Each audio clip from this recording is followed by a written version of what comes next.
Durant la louange, je ressentais dans mon esprit que le Seigneur touchait une personne ce matin qui a des problèmes sanguins. Je ne sais pas exactement ce que je sais. Je ne sais pas si vous avez une infection au niveau sanguin ou c'est juste un débalancement au niveau des globules ou du taux de sucre. Mais je relâche le feu sur vous là où vous êtes maintenant. Que tout problème sanguin, toute infection, toute maladie qui pourrait être au niveau de votre sang soit guérie et restaurée à l'instant même dans le nom de Jésus. La tête aux pieds là où vous êtes. Merci Seigneur.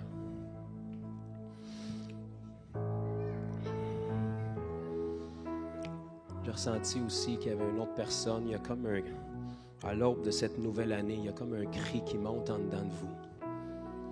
Vous n'osez pas le verbaliser parce que vous aimez Dieu, vous aimez son Église, vous aimez vos frères et sœurs, mais ça ne vous satisfait plus.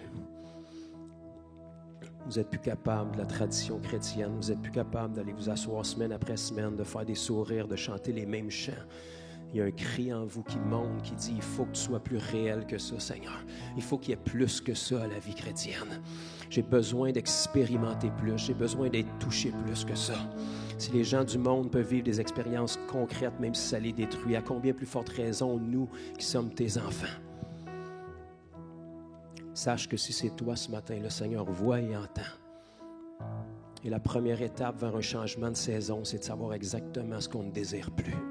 Savoir exactement là où on ne veut pas revenir. La puissance de Dieu dans la vie de quelqu'un, sa gloire, sa manifestation tangible ne tombe pas par hasard. Le Seigneur se manifeste à ceux qui ont faim et qui ont soif de lui.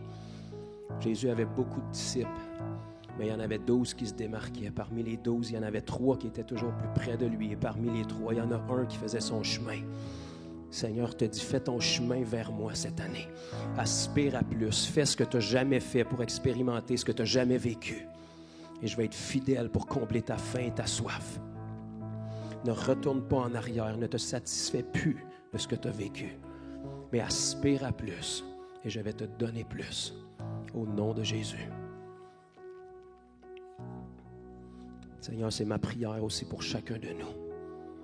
Que peu importe les choses glorieuses qu'on a vécues ou qu'on vit avec toi, on ne se satisfasse pas de ça, Seigneur.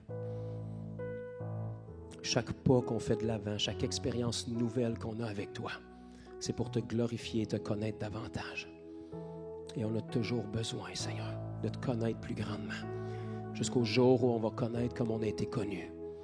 Mais plus on te connaît, mieux on peut te faire connaître, Seigneur. Ne nous laisse pas comme on est. Donne-nous cette aspiration, cette faim, cette soif, ce désir ardent de vivre plus avec toi. Que tous les angles morts qu'on a de toi, Seigneur, les fausses perceptions qu'on a de toi, tu ne puisses pas les laisser dans notre vie. Que tu puisses venir combler, amener la révélation qui est nécessaire, amener ce désir, ce vouloir et ce faire de transformation. Qu'on ne demeure pas qui nous sommes, que nos progrès soient rapides et évidents aux yeux de tous, afin que la gloire aille à ton nom, Jésus. Merci, Seigneur. Tu es le Dieu qui s'approche de nous lorsqu'on s'approche de toi. Donne-nous ce désir, cette poursuite, qu'on soit ces violents qui s'emparent du royaume de Dieu, qu'on soit de ceux qui courent comme pour remporter le prix. Merci, Seigneur. Merci pour ta présence au milieu de nous encore une fois ce matin. Je te prie que cette présence puisse continuer d'agir à travers ta parole. Ta parole qui est la vérité, qui est immuable, qui ne change pas, qui est un rafraîchissement pour notre âme. Parole sur laquelle on peut s'appuyer. Le ciel et la terre vont passer, mais ta parole demeure. Aide-nous à construire sur la vérité de ta parole ce matin. Et que tu puisses confirmer la vérité, Seigneur, parce que tu vas faire dans le cœur de mes frères et sœurs. Au nom de Jésus. Amen. Amen. Merci beaucoup, Annie. Merci à chacun d'entre vous qui avez joint vos voix à notre sœur. On salue ceux qui sont arrivés par la suite, qu'on n'a pas eu l'opportunité de saluer encore. Bonne année 2025. Quelque chose comme 2025 ans après que Jésus soit venu. Pas tout à fait, pas exactement. Ce qu'on sait, puis nous on le sait plus que le restant de la planète, c'est qu'il est venu. Et qu'il a accompli ce qu'il avait à accomplir. Puis la bonne nouvelle, c'est que peu importe comment le diable pourrait être en crise nerveuse, c'est fait. Il est trop tard. Le tombeau est encore vide, puis il va le rester. Et nul ne peut nous ravir de sa main. Ça, c'est une bonne nouvelle, c'est une assurance, c'est une espérance, c'est une joie en temps de trouble. On a une raison pour être les plus heureux sur la face de la terre. Donc, on va s'arranger ce matin pour que chacun d'entre vous, vous repartiez, si ce n'est pas déjà fait, avec cette joie-là, cette reconnaissance-là. Ce matin, on va lire la Bible. Je ne sais pas en 2025 si ça va être la tendance, mais le Seigneur ne change pas, sa parole non plus. Fait que on va se contenter de ce livre-là. Je voulais commencer l'année vraiment avec quelque chose qu'on n'est probablement pas la seule Église au Québec ou dans le monde qui fait. C'est de débuter l'année avec la vision de l'Église. Ce matin, je vais vous donner la vision de l'Église, mais sans vous parler de l'Église. Parce que l'important, ce n'est pas fondation, c'est l'Église du Seigneur Jésus dans sa parole. Et si on fait bien les choses, si je vous révèle le plan de Dieu pour l'Église du Seigneur Jésus dans sa parole, bien, ça devrait inévitablement vous révéler la vision de l'Église fondation et des Églises fondations. Aujourd'hui, on vit dans une époque où il y a beaucoup d'églises, parce qu'il y a beaucoup d'habitants sur la planète, évidemment. Il y a beaucoup de chrétiens, et il y a beaucoup de styles d'église. Et puis, on trouve ça normal bien souvent. Fait qu'il y en a qui ont des églises d'adoration, des églises de prière, des églises prophétiques, des églises évangélistiques. Bon, j'ai grandi là-dedans. Je suis né dans l'Église, j'ai grandi, j'ai grossi, j'ai vieilli, j'ai ridé dans l'Église. Donc, j'en connais pas mal de sortes d'églises. Et je comprends toute cette terminologie-là. Mais au final, l'Église, il n'y a pas personne qui peut se l'approprier. L'Église, elle a un fondateur, un propriétaire, puis c'est le même qui va en mettre fin quand le temps va être venu. J'ai nommé le Seigneur Jésus-Christ. Donc, ce n'est pas à nous de décider comment on fait l'Église à notre sauce. Ce n'est pas à nous de décider une saison c'est comme ça, une saison c'est comme ça. L'Église, elle a un point de fondation initial, puis elle a un point de fin initial, puis elle a été créée par le Seigneur Jésus pour un but spécifique, à travers lequel il y a plusieurs autres buts qui peuvent se rattacher. Mais je crois qu'on a tout à gagner d'avoir la même vision que le Seigneur Jésus pour son Église, si on veut être capable d'être efficace. Ce qu'on ne veut certainement pas, c'est se retrouver comme une de ces églises dans l'Apocalypse où le Seigneur Jésus est obligé de cogner à la porte pour rentrer dans son Église parce que ça fait longtemps qu'on l'a sorti. Même si ça porte le nom Église. Ça veut dire que pendant que Jésus cognait à la porte pour rentrer, il y a un paquet de monde en dedans qui sont en train de faire un paquet de choses à propos de Jésus, mais Jésus est nullement dans l'histoire. Pourtant, il n'y a personne qui s'est rendu compte depuis je ne sais pas combien de temps que Jésus n'était plus dedans. La question qu'on devrait se poser, c'est si le Saint-Esprit, qui est la version de Jésus, qui est avec nous ici-bas sur terre depuis 2000 ans. Jésus peut nous apparaître dans son corps glorifié, il peut nous apparaître dans une vision, mais la forme de Jésus qui est avec nous maintenant pour donner la vie à son Église, c'est le Saint-Esprit. Si on s'arrête une minute puis on se dit, si le Saint-Esprit quittait la planète Terre demain matin, c'est pas possible, mais si le Saint-Esprit quittait la planète Terre demain matin, quel pourcentage des activités dans les églises continuerait sans que personne ne s'en rende compte? Dans la majorité des cas, ça serait un gros pourcentage. Et ça, c'est très problématique. Ce que ça nous révèle, c'est qu'il y a une majorité des choses, souvent, qui peuvent être faites dans l'Église, même si c'est bien intentionné, pour lequel on a nullement besoin du Seigneur Jésus. On peut même élargir ça, puis dire, si le Saint-Esprit se retirait de notre vie demain matin, qu'est-ce qui changerait dans notre marche chrétienne? Dans bien des cas, il n'y a à peu près rien qui changerait parce que pour beaucoup de gens, ils n'ont aucunement besoin du Saint-Esprit pour vivre la marche chrétienne qu'ils vivent jusqu'à présent. Je m'attendais d'entendre soit des silences ou soit des « ouch ». C'est bon signe. La vie chrétienne ne devrait pas être difficile à vivre sans le Saint-Esprit, elle devrait être impossible à vivre sans le Saint-Esprit. Si on arrive à le faire sans lui, c'est parce que la vie chrétienne qu'on a n'est pas une vie chrétienne. On a des pratiques chrétiennes, on peut être pareil comme les gens qui nous entourent, on peut avoir des belles valeurs chrétiennes, on peut avoir un beau protocole chrétien. Mais dans la Bible, l'Église primitive, une journée sans le Saint-Esprit, puis ils étaient probablement dans leur cercueil le soir. On vit dans une époque où l'Église ici en Amérique est en paix depuis très longtemps. Très peu ou pas persécutée. Et c'est une bénédiction dans le sens, on peut se rassembler librement, on a accès, on peut même vous donner des reçus d'impôts pour vos dons. Pouvez-vous vous imaginer si l'Église primitive avait eu ça? On profite de ces choses-là, mais ça a un effet très néfaste sur l'Église bien souvent, parce que les gens ne sont pas consacrés. Les gens ne cherchent pas le Seigneur. Les gens ne dépendent pas du Seigneur. Les gens peuvent aller à l'Église semaine après semaine, se faire des beaux sourires, puis avoir des beaux clubs sociaux, sans réaliser que ça fait longtemps qu'ils ne s'appuient plus sur le Seigneur. Notre vie en tant qu'enfant de Dieu, qui est rattachée directement à notre vie d'Église, devrait être vécue en sorte où est-ce qu'on peut à peu près rien faire si le Seigneur ne nous appuie pas. Si on peut faire un bon bout de chemin sans lui, c'est parce qu'il y a trop de naturel dans ce qu'on fait. Et vous savez, du naturel, ça va convaincre les gens dans le naturel. C'est pour ça qu'aujourd'hui, on a beaucoup d'églises, puis beaucoup d'entre elles sont assez remplies. Beaucoup plus remplies qu'ici, en fait. Ma question, par contre, c'est, mais que l'étau se resserre si la persécution éclate demain matin? Quel pourcentage de cette église-là va rester accroché au Seigneur? Parce que quand l'étau se resserre, c'est là que tu as besoin de la grâce de Dieu, c'est là que tu as besoin de faire sûr que ta foi est ferme, c'est là que tu as besoin de faire sûr que tu es là pour les bonnes raisons.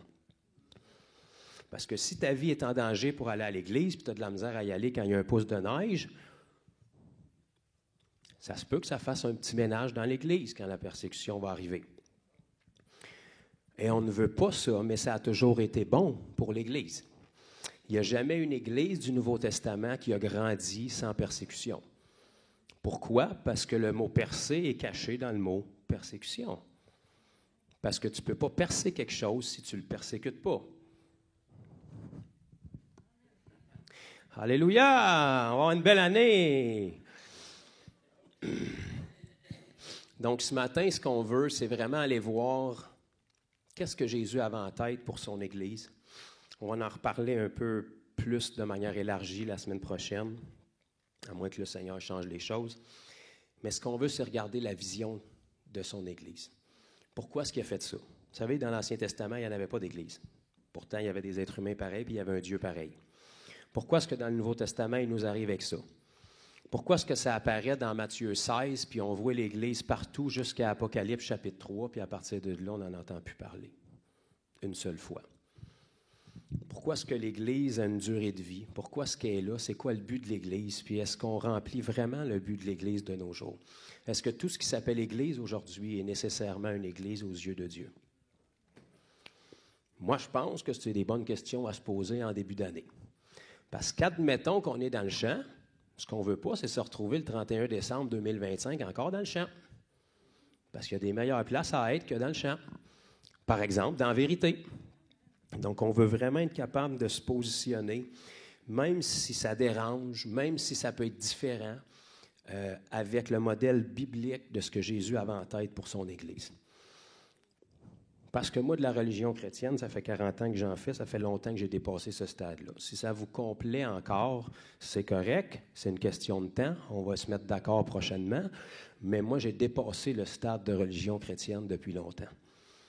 Être dans une église, dans toutes les positions possibles, avec toutes les choses qu'il y a à faire d'une église, je l'ai faite pendant 40 ans. Ça ne m'intéresse plus de faire ça.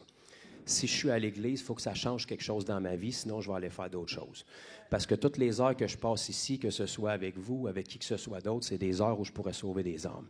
Fait que si je suis ici puis je ne suis pas en train de sauver des âmes, il faut que ça vale le temps qu'on passe ici.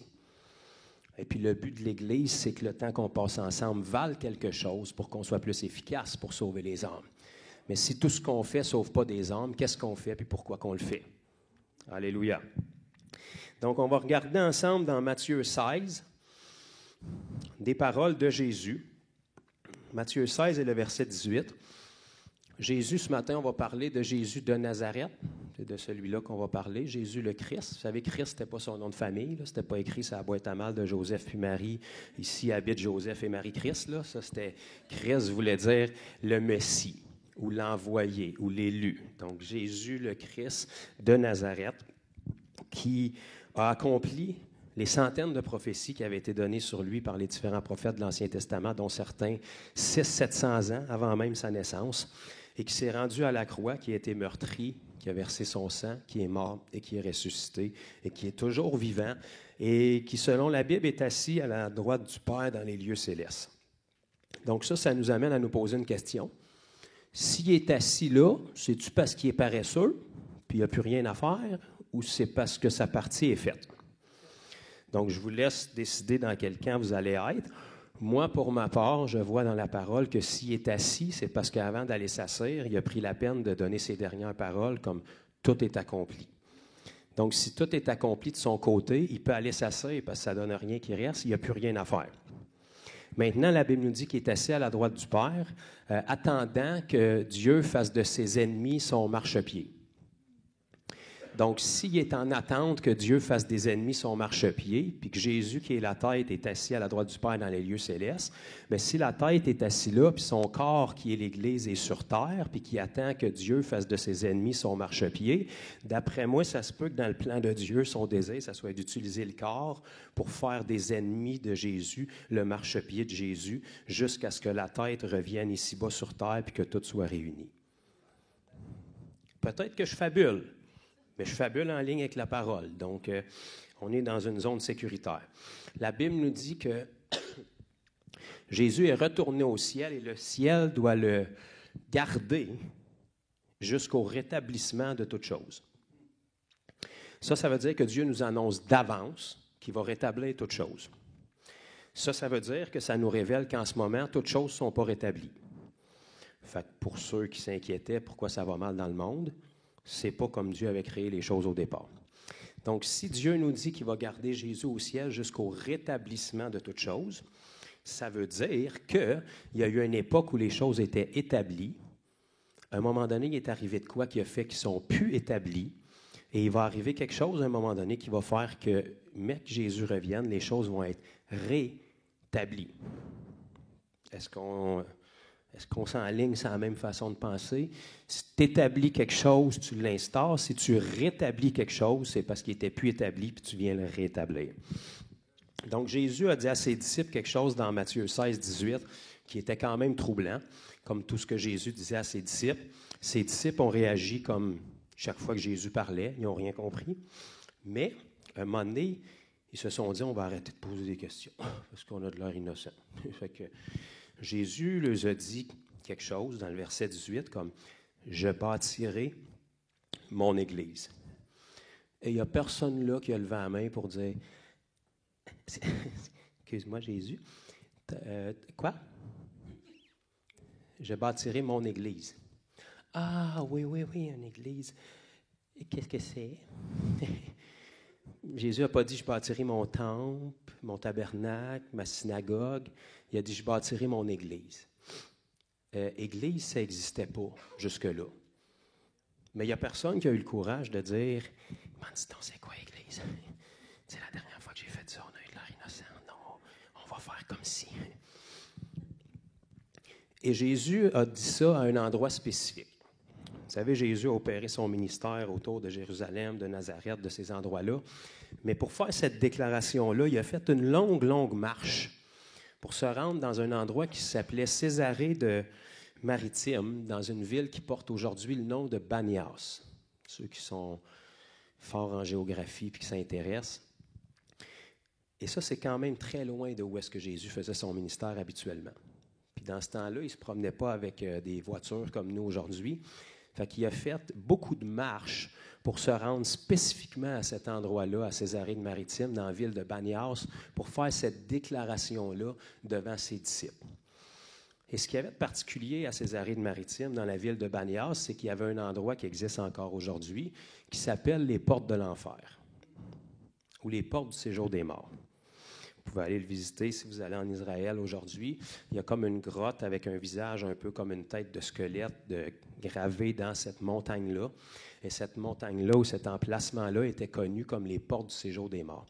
C'est un endroit où les peuples idolâtres faisaient beaucoup de sacrifices de bébés à Moloch et beaucoup de choses abominables pour tenter de faire passer les esprits mauvais d'un monde à l'autre. Pour eux, c'était des divinités. Mais il y avait certains endroits dans la parole qui étaient des portails. On ne peut pas parler de ça dans l'Église aujourd'hui parce qu'on va se faire... Mais c'est ça pareil. Donc, le mont Hernon était un de ceux-là. Il y avait beaucoup d'activités démoniaques qui se faisaient d'une dimension à l'autre sur le mont Hernon. Il y avait beaucoup d'activités de Néphilim dans l'Ancien Testament, vous allez voir quand vous lisez. Et c'est aussi sur cette montagne-là que Jésus a été transfiguré, probablement. Fait que c'était un portail autant des deux côtés. Les portes du séjour des morts à Banias, c'était autre chose. C'était comme ça. C'était un endroit qui était hautement démonisé, où il y avait beaucoup de pratiques occultes qui se faisaient pour faire voyager les esprits ou ce qu'eux considéraient comme des divinités d'un monde à l'autre. Donc la science-fiction n'a rien inventé, là, la Bible est encore plus intéressante. Et Jésus s'est rendu spécifiquement à cet endroit-là, parce qu'il connaissait cet endroit-là, évidemment, comme les Juifs à cette époque-là. Et c'est devant cet endroit-là, à Césarée-de-Maritime, à Banias, devant les portes du séjour des morts, qu'il a fait cette déclaration-là. « Je bâtirai mon Église ». Remarquez que Jésus n'a pas fait un sondage ici. Savoir, êtes-vous d'accord? Pensez-vous que c'est une bonne idée? C'est qui embarque? Non, il a fait une déclaration. « Je bâtirai mon Église et les portes du séjour des morts ne prévaudront point contre elle. » Donc ça donne un peu plus de profondeur à ce qu'on lit fréquemment dans nos Bibles quand on est conscient de ce qui était dans le champ de vision de Jésus et de ses disciples lorsqu'il a donné cette déclaration-là. Donc, il est en train de dire, il n'y a aucun portail démoniaque, il n'y a aucune œuvre du diable qui va pouvoir se tenir devant l'Église que je m'apprête à construire. Fait que ça, c'est une bonne nouvelle. Fait que là, 2000 ans plus tard, on se retrouve avec une Église qui, pour la majorité, ne croit même plus des démons, puis l'autre majorité qui en ont peur. Pourtant, Jésus a annoncé qu'il construirait son Église devant le portail où il y avait le plus de démons. Mais, coudonc. Donc, le mot « Église », c'est quelque chose de majoritaire dans notre Nouveau Testament. Ça vient du mot grec « ecclésia ». Et vous allez voir, si vous faites un petit peu d'études, dans le Nouveau Testament, vous allez retrouver ce mot-là, si on cumule le singulier puis le pluriel, environ 110 fois, ou un petit peu plus que 110 fois même dans votre Nouveau Testament. C'est employé environ 80 fois au singulier, puis peut-être 30-35 fois au pluriel, tout mis ensemble. Ça fait un mot qui revient plus d'une centaine de fois dans votre Nouveau Testament. Donc, c'est un mot majeur. Et vous le retrouvez concentré entre Matthieu 16 puis Apocalypse chapitre 3. C'est dans ces livres-là que vous allez retrouver le mot « Église ». Et vous le retrouvez bien évidemment majoritairement dans un livre du Nouveau Testament qui est le livre des Actes, parce que c'est dans ce livre-là qu'elle a été fondée. Donc, tournez avec moi dans Éphésiens chapitre 1.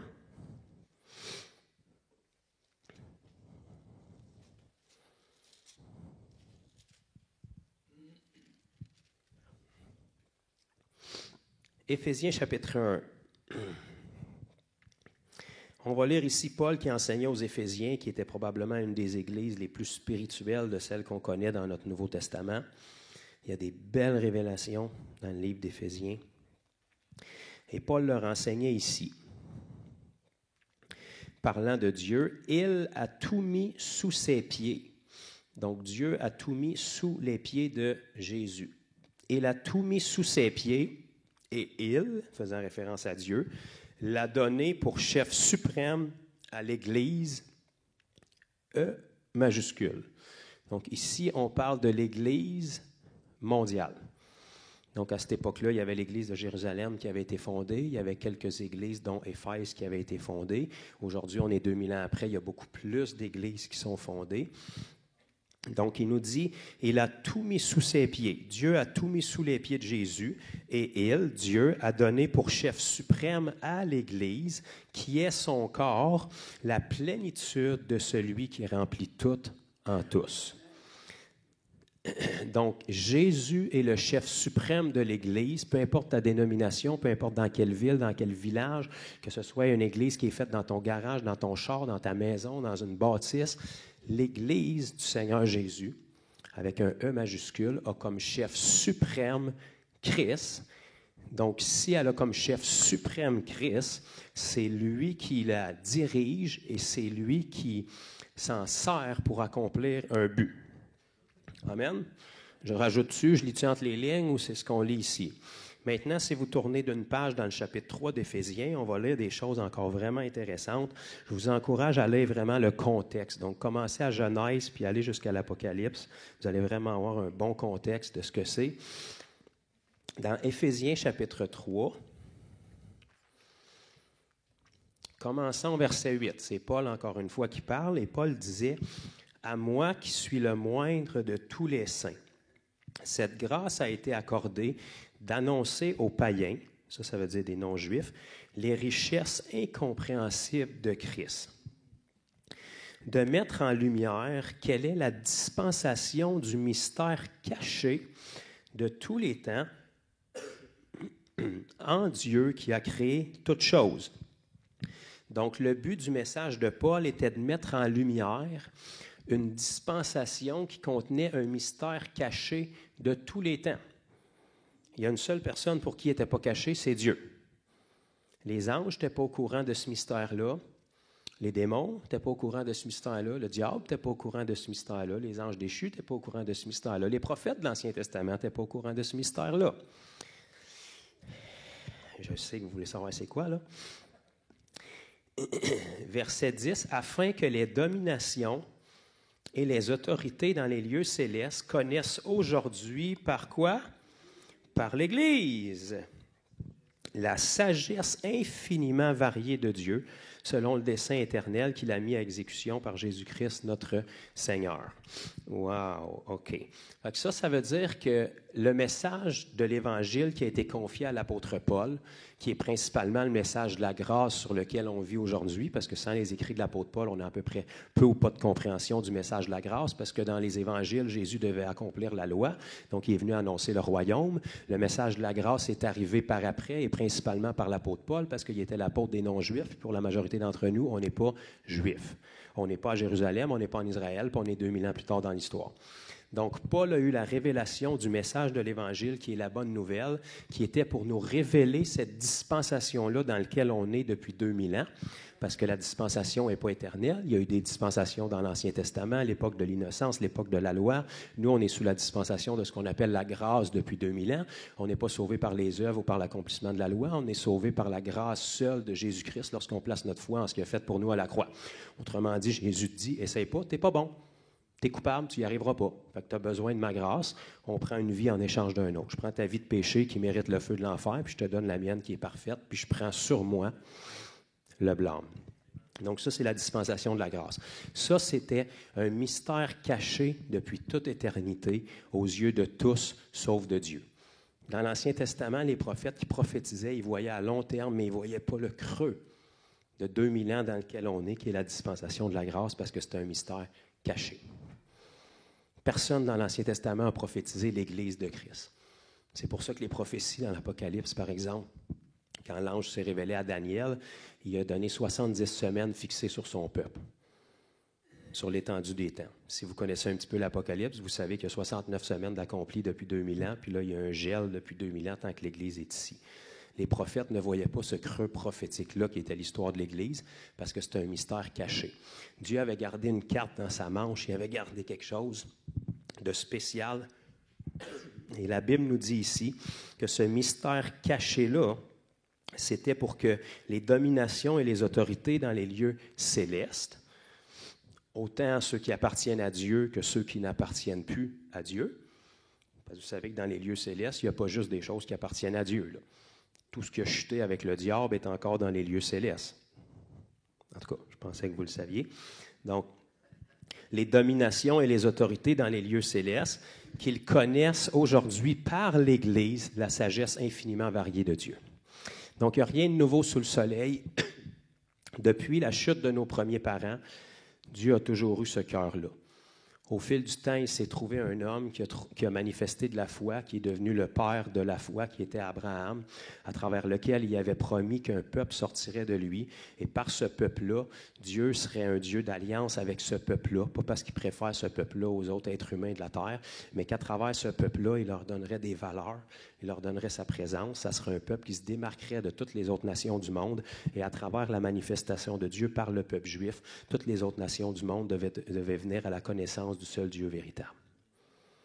Comme vous vous en doutez, c'est un échec lamentable à cause de la désobéissance de l'homme, mais Dieu avait fait la promesse à Abraham et à sa descendance. Et sa descendance, ce n'était pas ses descendants, mais c'était sa descendance qui est Jésus. Jésus est la descendance d'Abraham. Et à travers Jésus, il a démarré une nouvelle humanité ou une nouvelle famille qui est plus réservée au peuple juif, mais que toutes les nations du monde peuvent entrer dans cette famille-là. Et Dieu a le même cœur.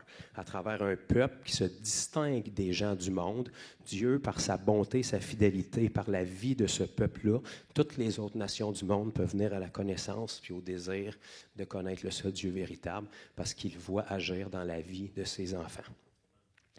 Ça, c'était le but de l'Église.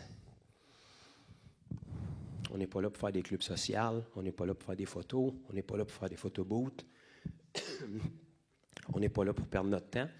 On est là pour que le monde entier puisse connaître qu'il y a un Dieu véritable auquel on peut accéder et qui peut agir dans notre vie en sorte que même si on vit dans le même monde que tous les autres, on n'est pas soumis aux mêmes paramètres que tous les autres. C'était le plan caché depuis toute éternité de Dieu pour son Église. Elle a un point de départ, puis elle va avoir un point de fin. Mais durant le temps qu'elle est ici, tout ce que Jésus a mis en place, c'est pour que ça puisse arriver à se faire efficacement. Donc, l'Église a pour but que tous les membres de l'Église, peu importe dans quel pays, peu importe le nom que tu te donnes, peu importe ta couleur, Jésus a mis des choses en place dans son Église pour que sa gloire puisse être vue à travers chaque pierre vivante qui constitue l'Église. Ça, c'est toutes les faces que j'ai devant moi ce matin si vous êtes né de nouveau. Vous êtes une pierre vivante qui a été placée à l'édifice qui est l'Église. Comprenez-moi, vous n'êtes pas l'Église à vous autres tout seuls. Là. Ça, c'est très populaire de nos jours, de dire « j'ai pas besoin d'Église, c'est le Seigneur mon pasteur, puis je fais l'Église tout seul chez nous ». Tu peux rester comme ça dans ta tête, mais ce n'est pas dans la Bible. Tu n'es pas l'Église à toi toute seule. Tu es une pierre vivante qui constitue l'Église. Donc, quand les pierres vivantes viennent ensemble avec une structure biblique, là, on peut appeler ça Église. Sinon, c'est des temps fraternels entre frères et sœurs. Ce n'est pas l'Église. C'est bien, mais on ne peut pas appeler ça l'Église.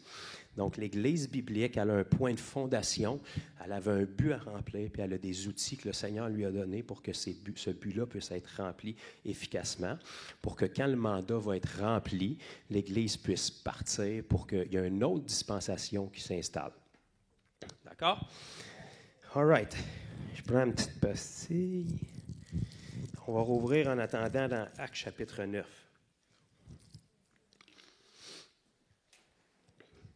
Donc là, on va faire un survol rapide parce que je ne peux pas faire une grosse étude avec le temps que j'ai. Ça me prendrait peut-être 6 mois. Peut-être qu'un jour, on l'aura.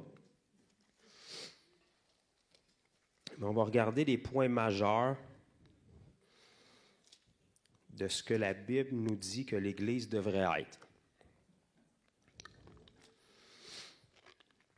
Actes chapitre 9, ce fameux chapitre de la conversion de Saul de Tarse. Donc, si vous avancez ici au verset 31, Actes chapitre 9, verset 31. Quand vous êtes là, dites Amen. Hallelujah.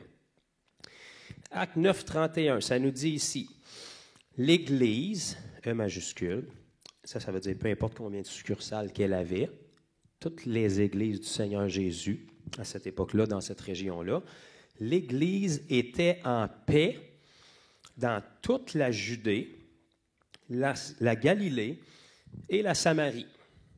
Fait que ça, c'est 3 régions. Fait qu'il y avait quelques personnes impliquées dans cette histoire-là. Et l'Église, dans chacune de ces régions-là, était en paix. Bon, de nos jours, trouver juste une église qui est en paix, c'est quand même un challenge, mais ici, elle était en paix, s'édifiant Remarquez que ce n'est pas écrit s'autodétruisant ou médisant contre ses frères et sœurs ou se divisant. C'est écrit s'édifiant. Pas juste à une place, là, dans la Judée, dans la Galilée et dans la Samarie. S'édifiant et marchant. Bon, le principe de marcher, c'est qu'on va quelque part. Ce n'est pas écrit dormant ou stagnant, c'est écrit marchant. Fait qu'elle avançait. On ne sait pas encore où est-ce qu'elle avançait, mais elle avançait quelque part. Donc, elle était dans la paix, elle s'édifiait et elle marchait dans quoi? La crainte du Seigneur. Donc, de toute évidence, le Seigneur est encore présent dans son Église à cette époque-là, fait qu'il y avait une crainte du Seigneur dans l'Église. C'est-à-dire, on ne vient pas à l'Église faire n'importe quoi, on ne vient pas à l'Église pour dormir, on ne vient pas à l'Église pour regarder notre monde, faire une BA, dire « j'étais là ». On vient à l'Église dans un endroit où la présence du Seigneur est là tangiblement, puis on a une crainte du Seigneur parce qu'on se tient devant le Dieu véritable. On vient pour lui offrir notre vie comme un sacrifice vivant. Fait qu'il faut faire sûr que s'il y a des choses qui sont croches dans notre vie, on ne vient pas les offrir parce que même si personne autour les voit, il y a un Dieu au ciel qui voit toutes choses puis qui voit même tes pensées, même si tu ne l'as pas verbalisé encore. C'est devant ce Dieu-là que tu viens te présenter quand tu viens à l'Église. Donc, ça amenait une crainte du Seigneur. Si tu n'étais pas convaincu, bien, tu pouvais te souvenir que quelques chapitres avant, Ananias et Saphira sont tombés raides morts dans l'Église pour avoir menti au Saint-Esprit, puis on les a débarrassés tranquilles pour aller les enterrer. Fait que ça amène un peu plus une crainte du Seigneur au sein de la communauté quand il y a des gens qui décèdent dans l'Église pour avoir menti au Seigneur. Ce n'est pas une religion, ce n'est pas un club social, ce n'est pas un jeu, c'est réel, c'est véritable. Donc, l'Église, elle grandissait, elle s'édifiait, elle marchait dans la crainte du Seigneur et elle s'accroissait par l'assistance de toutes les promotions puis des beaux sourires des gens. Non? Ah, attendez, j'ai une autre version. Elle s'accroissait par l'assistance du Saint-Esprit. Ça fait une différence. Donc, si le Saint-Esprit n'était pas présent, il n'y avait pas de croissance. Il pouvait avoir une croissance en quantité, parce que tu peux remplir le Centre Bell pour faire n'importe quoi, puis ça n'a pas rapport avec Jésus. Mais ici, s'il y avait une croissance biblique, c'était parce que le Saint-Esprit était présent au sein de son Église. Donc ici, on a un modèle que la Bible nous donne au moins dans 3 régions, qui implique minimum 3 localisations d'églises, et ça nous dit qu'il y avait la paix, qu'il y avait une crainte de Dieu qui était là, qu'il y avait une édification. Le principe de s'édifier, ça veut dire construire un édifice. Ça veut dire que tu ne peux pas passer ta vie en ruine, là. Tu es supposé d'être construit. Tu peux construire sur des ruines, mais tu construis. Si tu es ruiné à chaque semaine, tu ne construis pas, tu es un épave. Mais tu es supposé de commencer à construire, puis l'Église est censée d'être là pour que tu puisses t'édifier. Maintenant, si tu es constamment en ruine à l'Église, ce n'est pas nécessairement de la faute de l'Église, parce que si la moitié de l'Église se construit puis toi, tu es tout le temps en ruine sous le même enseignement, on ne peut pas tout mettre le blâme sur l'Église. Vous êtes conscient que Judas avait le même pasteur que les 11 autres apôtres, là. Pourtant, il a mal viré. Ce n'est pas de la faute de Jésus. C'est toujours une disposition de cœur. Tu peux asseoir 2 personnes pendant 1 an de temps dans l'Église, leur prêcher exactement la même affaire, même investir le double du temps avec un. Puis s'il y en a un que la parole lui parle, puis que le chapeau il fait, puis qu'il ne veut pas le mettre, il va finir en ruine à la fin de l'année, puis il va le blâmer sur le pasteur pendant que l'autre a excellé, puis il est rendu à des années-lumière de l'autre. Pourtant, ils ont eu les mêmes enseignements. Pourquoi? Parce que ce qui fait que la parole va prendre racine, c'est notre cœur, puis le sol de notre cœur. Puis ça, ce n'est pas le pasteur qui décide, ce n'est pas Dieu qui décide, c'est nous. La disposition de notre cœur avec lequel on veut recevoir le message puis on veut y obéir, c'est ça qui détermine notre croissance. Donc, l'Église doit être un endroit où est-ce que la paix règne, où est-ce qu'il y a une édification qui se fait, où est-ce qu'il y a une crainte de Dieu qui est là, où est-ce qu'il y a une marche qui se fait. Et on marche dans la crainte de Dieu. Ça veut dire que c'est constant. Tu ne peux jamais arriver à dire « Ah, la crainte dans Dieu, j'ai pogné ça il y a 2 ans, moi. » Non, tu marches constamment dans une croissance dans la crainte de Dieu à la mesure où tu le découvres. Et il y avait une croissance par l'assistance du Saint-Esprit. Donc ça, c'était une des façons que Jésus tenait à ce que son Église grandisse. Fait qu'il faut que l'Église soit faite aujourd'hui en sorte que, premièrement, il y ait la paix qui soit là. Donc ça veut dire qu'il y a des choses qui doivent changer. Parce qu'aujourd'hui, dans une église, quand le pasteur prêche, des fois, il y en a la moitié qui dorment, puis des fois, tu as l'autre moitié qui ne sont pas du tout d'accord avec le message. Fait qu'il y a de l'opposition dans l'esprit. Tout le monde a le droit à leur opinion. Par contre, si tu n'es pas d'accord, la porte, elle rouvre des 2 bords. Fait qu'il y en a plein d'églises où tu peux aller pour être d'accord. Fait que lorsqu'il y a des désaccords dans une église, je sais qu'aujourd'hui, on va dire, bien, on peut être unis même si on est en désaccord. Oui, on peut être unis même si on est en désaccord. Mais à un moment donné, il faut arriver à un accord. Parce qu'on a le Saint-Esprit qui vient pour unir les gens dans la vérité. Puis d'une église, il peut avoir 120 opinions, mais il ne peut pas avoir 120 vérités. Fait que forcément, il y a quelqu'un qui a raison, puis il y a 119 personnes qui ont tort. OK? Donc, même si on peut être en désaccord, c'est normal qu'il y ait des désaccords d'une église. Si vous venez à Fondation puis vous n'êtes jamais choqué ou en désaccord avec moi, vous n'êtes pas à bonne place. Parce que s'il n'y a pas de désaccord, il n'y a pas de changement. S'il n'y a pas de changement, ça veut dire soit que vous êtes déjà parfait ou soit que vous n'écoutez pas du tout ce qui est apporté. Donc, n'importe quel changement dans une vie commence par être bousculé puis être en désaccord initialement parce qu'on se fait annoncer quelque chose qui est différent de notre façon de penser. Parce que si on croyait exactement comme la personne qui nous enseigne, bien, on aurait la même vie que la personne qui nous enseigne. Donc, forcément, n'importe quel changement commence par une opposition dans la façon de penser puis dans la façon de croire. Donc, si on change d'église chaque fois qu'on n'est pas confortable, bien, on va constamment changer d'église. Parce que le but de l'église, c'est d'enseigner les gens. Donc, si tu débarques l'école puis tu décroches à chaque fois que tu n'es pas capable de résoudre un problème à l'école, bien, c'est pour ça que tu y vas à l'école. On t'enseigne une nouvelle façon de penser pour que le problème que tu as en ce moment ne soit pas un problème demain. Donc, l'Église doit nous challenger dans notre façon de penser, sinon il ne peut pas y avoir aucun changement. Maintenant, aujourd'hui, on va dire, si ça ne fait pas mon affaire, je vais ailleurs. Il n'y a pas de problème là. La seule chose c'est que tu ne pourras jamais construire comme ça. Il faut que ça ne fasse pas ton affaire. Parce que si ça ne fait pas ton affaire ici, la ligne où ça ne fait pas ton affaire, c'est la ligne où ça ne fera pas ton affaire à un autre endroit, à un autre moment. Parce que ce n'est pas l'Église le problème, c'est ta compréhension qui n'est pas bonne. C'est ta doctrine qui n'est pas bonne. C'est ta perception qui n'est pas bonne. C'est tes motifs qui ne sont pas bons ou qui peuvent ne pas être bons. Donc, il faut, à un moment donné, quand on est à l'Église, qu'on frappe constamment un mur qui vient nous déranger pour qu'il puisse avoir un changement dans la façon de penser. Donc, l'Église primitive, la Bible nous dit qu'elle persévérait dans l'enseignement des apôtres. Fait que c'était facile d'avoir une même pensée parce que tu avais les apôtres qui étaient là, qui enseignaient. Tu penses comme eux autres ou tu penses ailleurs. C'est pas compliqué. Il n'y a pas mille et une dénominations qui étaient là encore. Il n'y a pas mille et une façons de penser. Dieu tranchait à travers les apôtres et ce qui était enseigné, c'était ça, la chrétienté.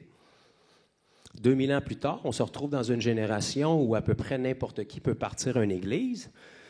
Donc, si l'église n'est pas fondée par un apôtre, ça va avoir une incidence.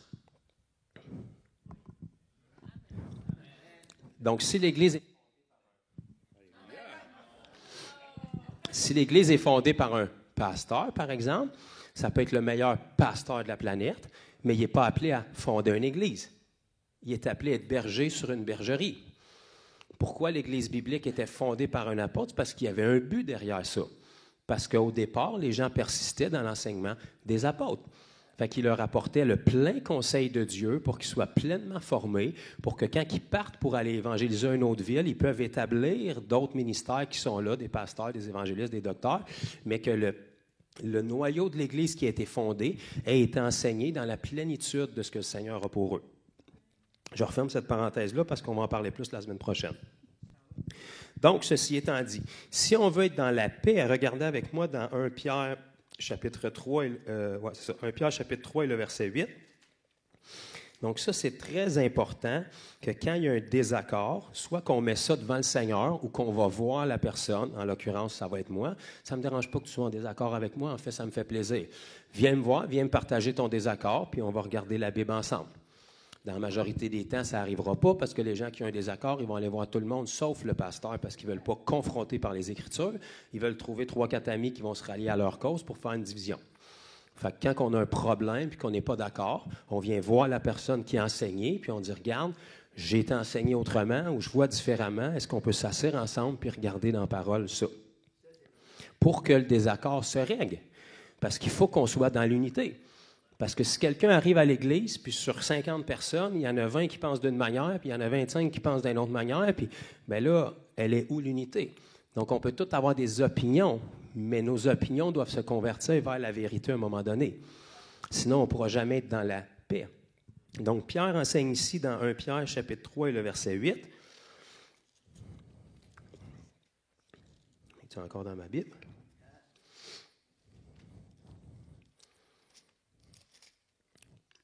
Je l'ai trouvé. Ne rendez point, verset 8, 1 Pierre chapitre 3, 8. Enfin, soyez tous animés d'une même pensée et des mêmes sentiments.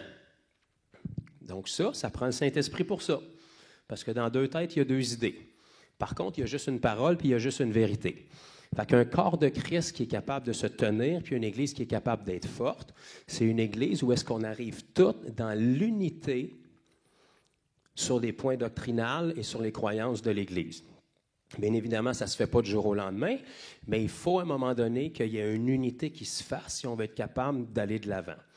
Parce que voilà ce que l'Église n'est pas, un club social. L'Église, c'est un bootcamp pour former des soldats parce qu'on sert l'Éternel des armées. Et une chose qu'un soldat ne fait pas quand il va dans l'armée, c'est partager ses sentiments, son opinion sur comment il veut que les choses se passent. En fait, si tu rentres dans l'armée, tu rentres parce que tu vas arriver au standard que l'armée a d'un soldat parfait selon eux. Ça va faire mal pour que tu y arrives, mais si tu t'es enrôlé, ils ne sont pas allés te chercher. C'est toi qui t'es enrôlé parce que tu es tanné de ta vie puis tu vas arriver à quelque chose.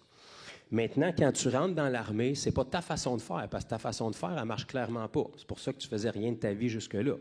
Mais quand tu arrives dans le peloton militaire, eux autres, ils ont différents grades avec différentes personnes qui sont formées à différents niveaux pour être capables de te casser, te briser puis te façonner pour que tu arrives exactement au modèle de soldat qu'eux ont. Et c'est à ça que l'armée sert. Et ils te garantissent que quand ils vont avoir fini avec toi, si tu survis, tu vas ressembler exactement au même modèle que tous les autres. Parce que nous, on est déjà allé à la guerre, puis on sait que quand on va à la guerre, ça prend ces compétences-là. Puis il ne faut pas qu'il y en ait 2, 3 de faibles parce que les autres, ça ne leur tentait pas de suivre les cours cette journée-là. Non, quand tu t'en vas en guerre, il faut que tous les soldats soient formés de la même façon pour que tu sois conscient que le gars ou la femme qui a tes arrières, elle a eu la même formation que toi, donc tu es en sécurité. L'Église sert à ça. Donc, il faut arriver à une unité dans la façon de penser et dans la façon de faire parce que l'Église a son but d'existence pour que tu sois changé. Donc, si tu veux être changé, il faut que tu sois confronté. Parce que le faire aiguise le faire. Donc, le Seigneur a construit l'Église en sorte que la meilleure façon qu'on peut se frotter, puis qu'on peut être inconfortable, puis qu'on peut être en désaccord, c'est d'être avec ses frères et sœurs. Vous avez des frères et sœurs dans le naturel, vous les aimez peut-être de tout votre cœur, mais vous êtes poignés avec eux autres toute votre enfance parce que c'est comme ça. On ne pense pas pareil, il y a des comportements différents, il y a des perceptions différentes, mais c'est comme ça dans le Seigneur aussi. On est tous frères et sœurs, on a tous le même Seigneur, mais on est différents, puis on est tous à des mêmes niveaux, puis on a toutes des vitesses d'apprentissage différentes. Donc, c'est en se frottant sur les autres qu'on peut perfectionner l'amour de Dieu, puis qu'on peut arriver à une unité, parce que le but, ce n'est pas de ressembler à ce que nous, on veut. Toute l'Église a son but d'existence pour que chaque pierre ressemble à Christ. Christ, il n'y en a pas 100 000, là. Il y a un modèle de Christ avec sa nature qui nous est révélée dans la parole. Donc, l'Église a ce but-là. Fait que si on veut être capable d'être dans la paix, qu'on veut être capable d'avoir une crainte de Dieu, qu'on veut être capable d'avoir une croissance par le Saint-Esprit, il faut arriver à une unité au niveau doctrinal puis au niveau des croyances. C'est pour ça que d'avoir 1001 voix qui parlent dans notre vie, souvent, ça peut faire plus de tort que de bien. C'est bon qu'on soit exposé aux différents ministères, mais faisons attention à ce qu'on laisse rentrer en nous, dans nos oreilles puis dans nos yeux. Parce qu'aujourd'hui, on vit dans une ère connectée où tu peux avoir tous les ministères de la planète au bout des doigts. Ça peut être une grande bénédiction. Le problème, c'est que ce n'est pas parce qu'il y a 1,5 million de followers que c'est nécessairement ce que Dieu veut. Avant de te placer sous l'enseignement de quelqu'un, regarde les fruits dans la vie de cette personne-là. Regarde pas le nombre de personnes dans son église, regarde pas son habit, regarde les fruits. Les fruits, c'est dans Galates 5, si tu veux les trouver. Tu ne peux pas coucher, tu ne peux pas vivre avec cette personne-là puis être constamment avec, mais regarde ce que tu peux connaître de sa vie sur les réseaux, puis regarde si tu peux trouver l'amour, la joie, la paix, la patience, la bonté, la fidélité, la douceur, la tempérance, la maîtrise de soi. Est-ce qu'il est capable de garder sa famille en ordre? Est-ce qu'il est stable d'une saison à l'autre? Est-ce qu'il amène des gens à Christ? Parce que tu peux être le meilleur enseignant eschatologique de la planète, si tu n'amènes personne à Christ, ça n'aide personne. Le but premier, c'est d'être capable de piller l'enfer pour peupler le ciel. Donc, si tu trouves les fruits manifeste dans la vie de quelqu'un et que cette personne-là porte du fruit, là, place-toi sur son enseignement. Il n'est pas parfait, c'est un homme ou une femme qui a des faiblesses comme tout le monde. Mais tu vas devenir le fruit de la personne sous qui tu te places. Donc, un enseignant qui est un bon enseignant, il se multiplie dans les personnes qui l'enseignent. C'est comme ça qu'on forme des disciples. Fait que si tu ne veux pas ressembler à la personne que tu écoutes, arrête de l'écouter. Trouve-toi des gens à écouter ou à te placer sous l'enseignement d'eux que tu veux leur ressembler. Comme Paul disait, soyez mes imitateurs comme je ne suis moi-même de Christ. Donc, si tu reconnais Christ dans la vie d'un ministère, tu te places sous ce ministère-là. Et quand tu discernes que cet aspect-là de sa vie ne ressemble pas à Christ, de grâce, ne fais pas comme lui. Puis de grâce ne va pas dire que c'est l'antéchrist nécessairement.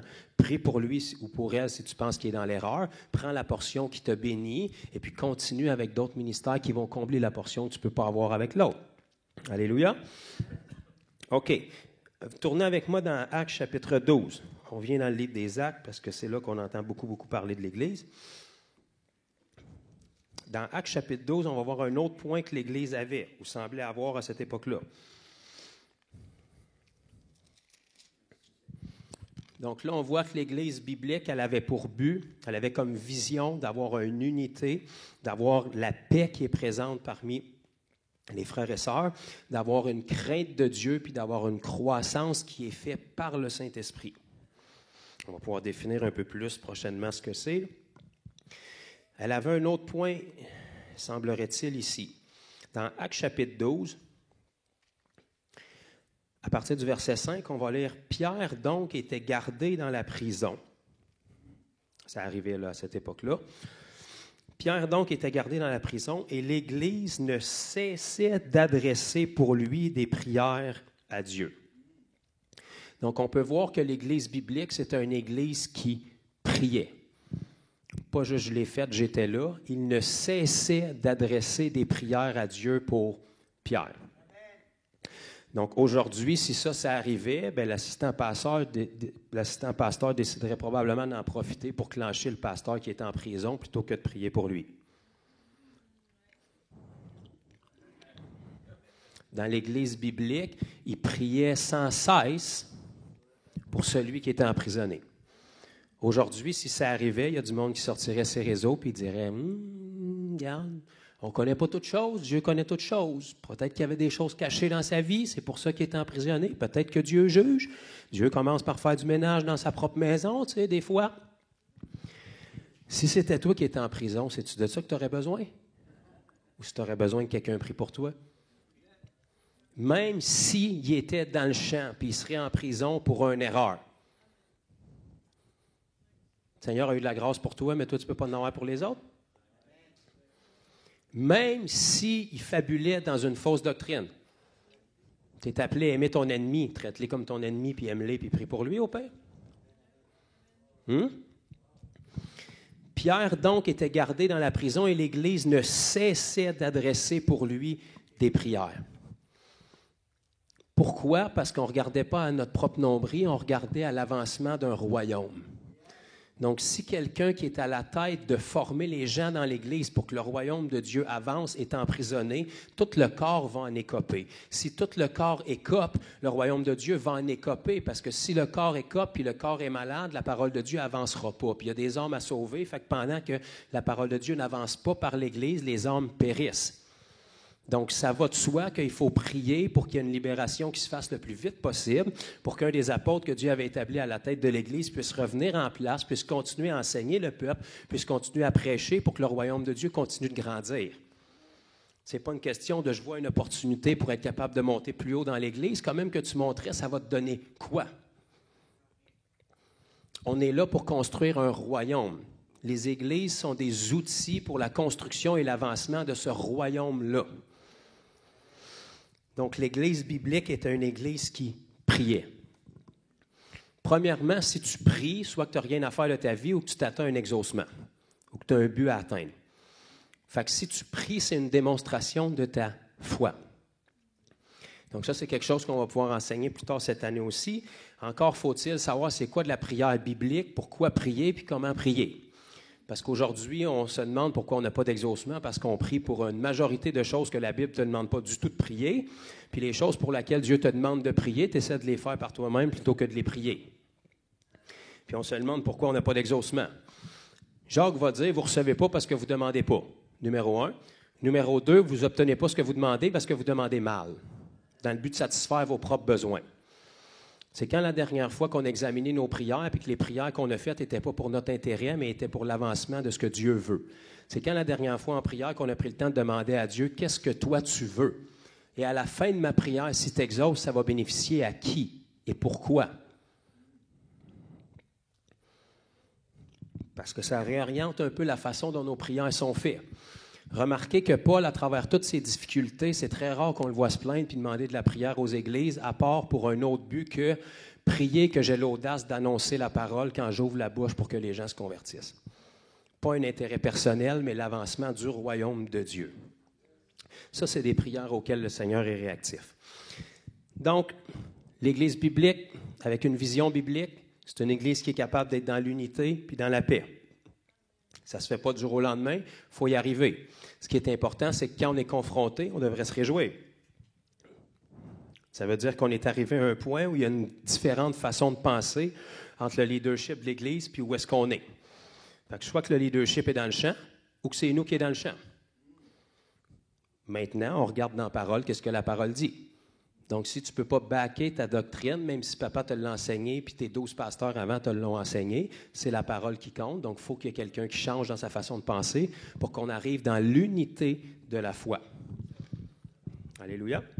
Donc, ça prend une unité dans la foi, une unité dans la vision, une unité dans le mandat. Si toi, tu viens à l'Église avec une vision qui est d'accéder à un poste, par exemple, sur le stage ici, puis l'Église a une vision complètement différente, tu vas perdre ton temps, puis eux vont perdre leur temps avec toi. Je ne veux pas que personne dans les églises fondations vienne à l'Église dans le but d'avoir un poste dans l'Église. Ça ne devrait pas être ton aspiration, puis si ça l'est, tu vas être déçu. Parce que le but de l'Église fondation, c'est de faire un ambassadeur avec toi, pas un leader de louange, pas quelqu'un qui a un poste dans l'Église. Ça, c'est des bonus. S'il y a un poste à avoir, c'est un bonus, mais ce n'est pas ton ministère. Il n'y a personne qui a le ministère de placer des chaises, torcher des toilettes, ouvrir des portes, faire des sourires à l'accueil. Ça, ce n'est pas des ministères. C'est un service supplémentaire. Fait que si tu viens ici pour penser que de progresser dans le Seigneur, c'est de servir dans l'Église, bien, tu vas être déçu et tu ne progresseras pas. Tous les gens qui viennent ici, c'est des gens qui doivent désirer être formés pour devenir des ambassadeurs de Christ, qui ressemblent à Christ dans leur quotidien et qui ont une vie qui est une vie d'évangélisation dans leur quotidien. Pas des gens qui évangélisent de temps à autre parce qu'on leur dit. Des gens qui ont ce mindset-là comme style de vie, qui sont des ambassadeurs de Christ partout où est-ce qu'ils sont. Ça, c'est le but de l'Église ici. Pas de donner une opportunité de service. Aujourd'hui, les églises sont tellement grandes et il y a tellement de tâches à remplir qu'on va te permettre de servir dans l'Église rapidement. Et puis le danger avec ça, c'est que les gens peuvent penser que leur progression spirituelle, c'est leur service dans l'Église. D'augmenter, d'accéder à plus, et tu penses que si tu es parti là-bas et tu es rendu ici, là, tu as atteint quelque chose. Mais est-ce que tu ressembles plus à Christ dans ton quotidien depuis que tu es rendu ici? Si c'est non, ça te donne quoi d'être là? Le but premier de l'Église, c'est de faire des gens qui ressemblent à Christ. Pas des gens qui ressemblent à un leader de louange. Il faut arriver au point où on ressemble à Jésus et où on se multiplie dans notre façon de vivre notre vie. Donc, une Église unie, une Église qui craint Dieu, une Église qui a une croissance par le Saint-Esprit et une Église qui prie. Si on veut qu'il y ait une croissance par le Saint-Esprit, ça prend une Église qui prie. Si une Église a une croissance par le Saint-Esprit, ça va transparaître dans ses prières aussi. Tout est relié. Si ça fait 30 ans que tu n'as pas été exaucé à une de tes prières, probablement qu'il n'y a pas vraiment de zèle puis de foi dans tes prières. Si tu vois tout le monde autour de toi se convertir parce que tu as prié pour puis tu as fait quelque chose pour qu'ils se convertissent, probablement qu'il va y avoir un zèle puis un petit peu de sharpness dans tes prières. Parce que tu sais que tu ne parles pas dans le vide. Tu sais que tu pries la parfaite volonté de Dieu. Prier à Dieu, Seigneur, sauve cette personne-là, c'est une affaire. Partir pour aller sauver cette personne-là en priant pour que Dieu la sauve, c'est une autre affaire. Seigneur, interviens, parce que si tu n'interviens pas, je vais me planter, mais là, je suis en route, puis je n'arrête pas, je m'en vais rencontrer. Ça met une différence dans tes prières. Je t'explique comment ça marche un parachute quand tu es assis sur ton divan chez vous, c'est une affaire. Je t'amène d'un avion, la porte ouverte avec le nez qui pointe dehors pour t'expliquer comment il marche. Ça se peut que tu aies une attention différente à ce que je te dis. Ça se peut. Je te pends par les pieds quelques secondes en bas de l'avion. Ça se peut que tu sois très attentif, mais que je te rentre dans l'avion sur le fonctionnement du parachute. ça se peut que ta compréhension de l'utilisation d'un parachute soit différente. Qu'est-ce qui a changé? Tu as vu le besoin et tu sais que tu es le prochain sur la liste. Si tu penses que tu es ici pour aspirer à être sur un instrument à un moment donné, probablement que tout le reste va te passer 100 pieds par-dessus la tête.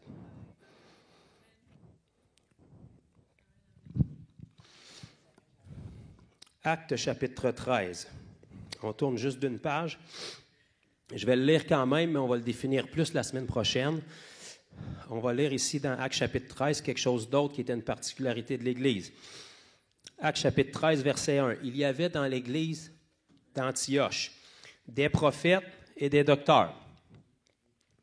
C'est ça qui est écrit dans vos Bibles? Puis là, on va les nommer. Pouvez-vous croire qu'il y avait une Église qui renaît pas de pasteur? Parce que ça nous dit qu'il y avait dans l'Église d'Antioche des prophètes et des docteurs. Ça ne nous parle pas qu'il y avait des évangélistes, ça ne nous parle pas qu'il y avait un pasteur, puis pourtant, il y avait une église à Antioche. Je ne sais pas quoi vous dire de plus, c'est pas moi qui l'ai écrit, là. Fait qu'on peut voir, puis on va le définir la semaine prochaine, que dans l'église biblique, c'était pas tout le monde qui venait s'asseoir, puis chacun balançait une bonne idée qui y passait par la tête en attendant de trouver un ami qui pense comme eux autres pour dire « j'ai une confirmation du Saint-Esprit ». Non, il y avait une structure biblique ministérielle qui était en place. Il y avait des ministères qui étaient présents au sein de l'Église, puis dans cette Église-là, il y avait des prophètes et des docteurs ou des enseignants de la loi. Et parmi ceux-là, on retrouve Barnabas et Saul, qui sont devenus apôtres par la suite. Ça veut dire qu'avant d'être apôtres, il y avait un de ces deux ministères-là, soit docteur ou enseignant, soit prophète.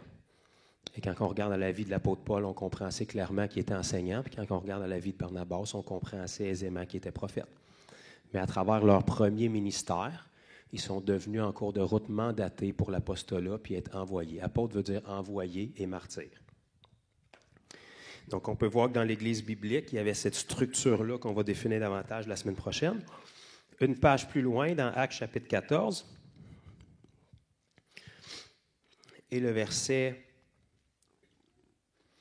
23, on va voir quelque chose ici qu'il y avait dans l'Église aussi. Ils firent nommer des anciens dans chaque Église. Remarquez que les critères pour un ancien dans la Bible, ça ne veut pas dire quand tu es rendu avec des toiles d'araignée sur toi, là. Ça peut vouloir dire que tu as beaucoup d'années dans le Seigneur, comme ça peut vouloir dire que tu en as moins que quelqu'un d'autre qui a plus d'années dans le Seigneur, mais c'est au niveau de la maturité dans la foi. Donc, ils firent nommer des anciens dans quoi? Dans chaque Église. Dans chaque Église. Fait que ça prend une structure dans l'Église. Et après avoir prié et jeûné, fait qu'on voit une autre pratique qu'il y avait dans l'Église à cette époque-là. Puis ça ne nous dit pas que c'était un move de début d'année parce que toutes les églises de la dénomination font ça, là. Ils priaient puis ils jeûnaient. Après avoir prié et jeûné, ils les recommandèrent au Seigneur en qui ils avaient cru.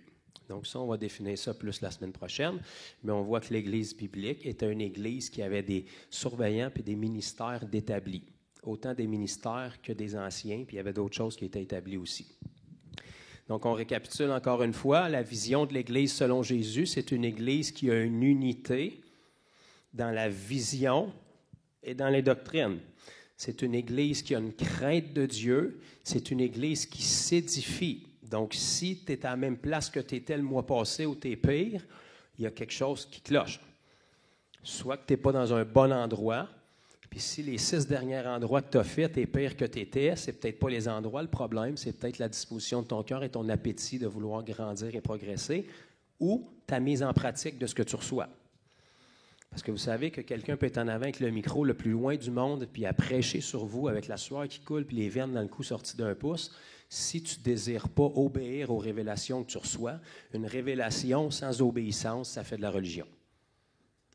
Pour qu'une révélation amène une transformation, ça prend de l'obéissance entre les deux. N'importe quelle révélation que le Seigneur nous donne, c'est dans le but qu'on obéisse à quelque chose qu'on n'obéissait pas. Si on met de l'obéissance sur une révélation, la révélation va devenir une transformation. Si tu as une révélation, puis ça fait 10 ans que tu as des révélations, mais qu'il n'y a pas d'obéissance dessus, ça va faire de la religion dans ta vie. Fait que le problème n'est pas tout le temps le niveau de révélation que tu reçois dans ton Église, mais l'obéissance qu'on y met, puis la persistance qu'on y met. On recule un petit peu dans Actes chapitre 2. On va voir un autre point qui semblait d'être marquant dans l'Église biblique aussi. En fait, là, tu ne peux pas l'avoir plus fraîche. Elle vient d'être fondée dans le chapitre 2. Au jour de la Pentecôte, le Saint-Esprit est descendu dans la chambre haute. Il y en avait à peu près 120 qui étaient là. Ils ont tous été remplis du Saint-Esprit. Pierre est sorti, il a prêché le premier message. Ça nous dit qu'il y en a 3000 qui ont eu le cœur vivement touché, puis ils se sont fait baptiser cette journée-là. Fait que l'Église a démarré avec 3120 personnes dans le chapitre 2, puis elle a commencé à grandir à partir de là. À la fin du chapitre 2, on va lire quelque chose qui passe souvent sous silence, mais qui devrait vraiment nous ouvrir nos yeux sur la façon dont l'Église devrait fonctionner selon Jésus. Actes chapitre 2, disons qu'on va commencer au verset 46. Ça nous dit, faisant référence aux membres de l'Église, aux disciples qui constituaient l'Église à cette époque-là, ils étaient chaque jour tous ensemble assidus au temple. Donc ça, c'est un endroit de masse où est-ce qu'ils se rassemblaient tous ensemble. Ils rompaient le pain dans les maisons. Donc, ils se rassemblaient aussi dans les maisons. Ils prenaient leur nourriture avec joie et simplicité de cœur, louant Dieu, trouvant grâce auprès de tout le peuple. Ça veut dire qu'il y avait une vie en sorte qui attirait l'attention du peuple juif en général, qui ne faisait pas partie de l'Église de Dieu encore. Et regardez bien ce que ça nous dit.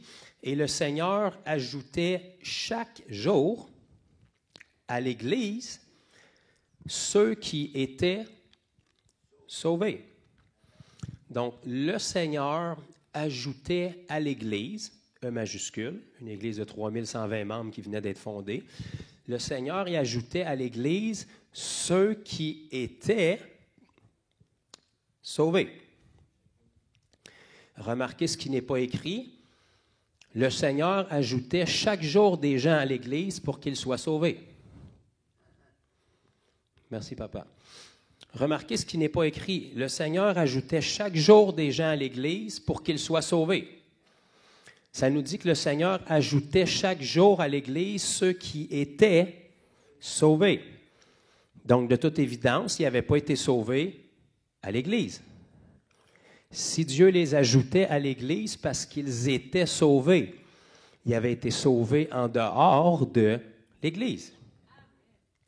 Fait que voilà ce que l'Église biblique ne devrait pas servir à évangéliser. Pouvez-vous croire que je viens de dire ça? Est-ce qu'elle peut servir à ça? Oui, on le voit de toute évidence dans notre génération. Est-ce qu'elle a été conçue pour ça? Non. Pourquoi est-ce qu'on en est arrivé là? Parce qu'on a fait virer les choses à l'envers et on a créé des besoins où est-ce qu'il n'y en avait pas à l'époque de la Bible, et puis là, on se retrouve avec un autre problème. Si Dieu ajoutait chaque jour à l'Église ceux qui étaient sauvés, ça veut dire qu'ils étaient sauvés à l'extérieur de l'Église. Pour qu'ils soient sauvés à l'extérieur de l'Église, ça veut dire qu'ils étaient sauvés par des gens de l'Église qui leur apportaient le message. Donc, pour que les gens puissent être sauvés à l'extérieur des églises, il faut que les gens qui sont dans les églises soient capables de sauver ces gens-là à l'extérieur de l'église. Ça veut dire qu'il faut que quand ils soient à l'église, ce ne soit pas un modèle qui est mis en place pour sauver les gens, mais ce soit un modèle qui est mis en place pour les équiper à sauver des gens. Donc là, si on utilise l'Église pour sauver les gens, on ne peut plus utiliser l'Église pour former ceux qui sont sauvés. Fait que là, on crée un débalancement que ceux qui sont dans l'Église ne sont pas formés, donc ils ne peuvent pas sauver les gens en dehors de l'Église, donc ils vont ramener les gens à l'Église pour qu'ils soient sauvés. Mais l'Église doit décider de quel côté elle travaille, puis c'est quoi sa cible et son but. Ou l'Église sert à sauver des hommes, ou l'Église sert à former des gens. Mais elle ne peut pas remplir efficacement les deux. Parce que pour être capable de sauver les hommes, il va falloir que tu te compromettes sur l'enseignement que tu apportes à ceux qui sont déjà sauvés. Puis pour être capable de former ceux qui sont déjà présents, il va falloir que tu te compromettes sur l'Évangile que tu donnes à ceux qui ne sont pas sauvés. L'Église biblique n'a pas été conçue pour un incroyant. Ça peut arriver. La Bible nous dit dans Corinthiens, si un incroyant se présente parmi vous. Autrement dit, on ne sait pas comment il est arrivé là. Quelqu'un a pu l'inviter. Aujourd'hui, c'est le standard, mais dans la Bible, ce n'était pas normal. Il faut qu'il soit convaincu par la puissance de Dieu. Parce que l'Église, ce n'est pas fait pour quelqu'un qui ne connaît pas Jésus. Il rentre ici, déjà, il rentre sur la défensive parce qu'il pense qu'on est une secte et qu'on va faire un feu tout nu.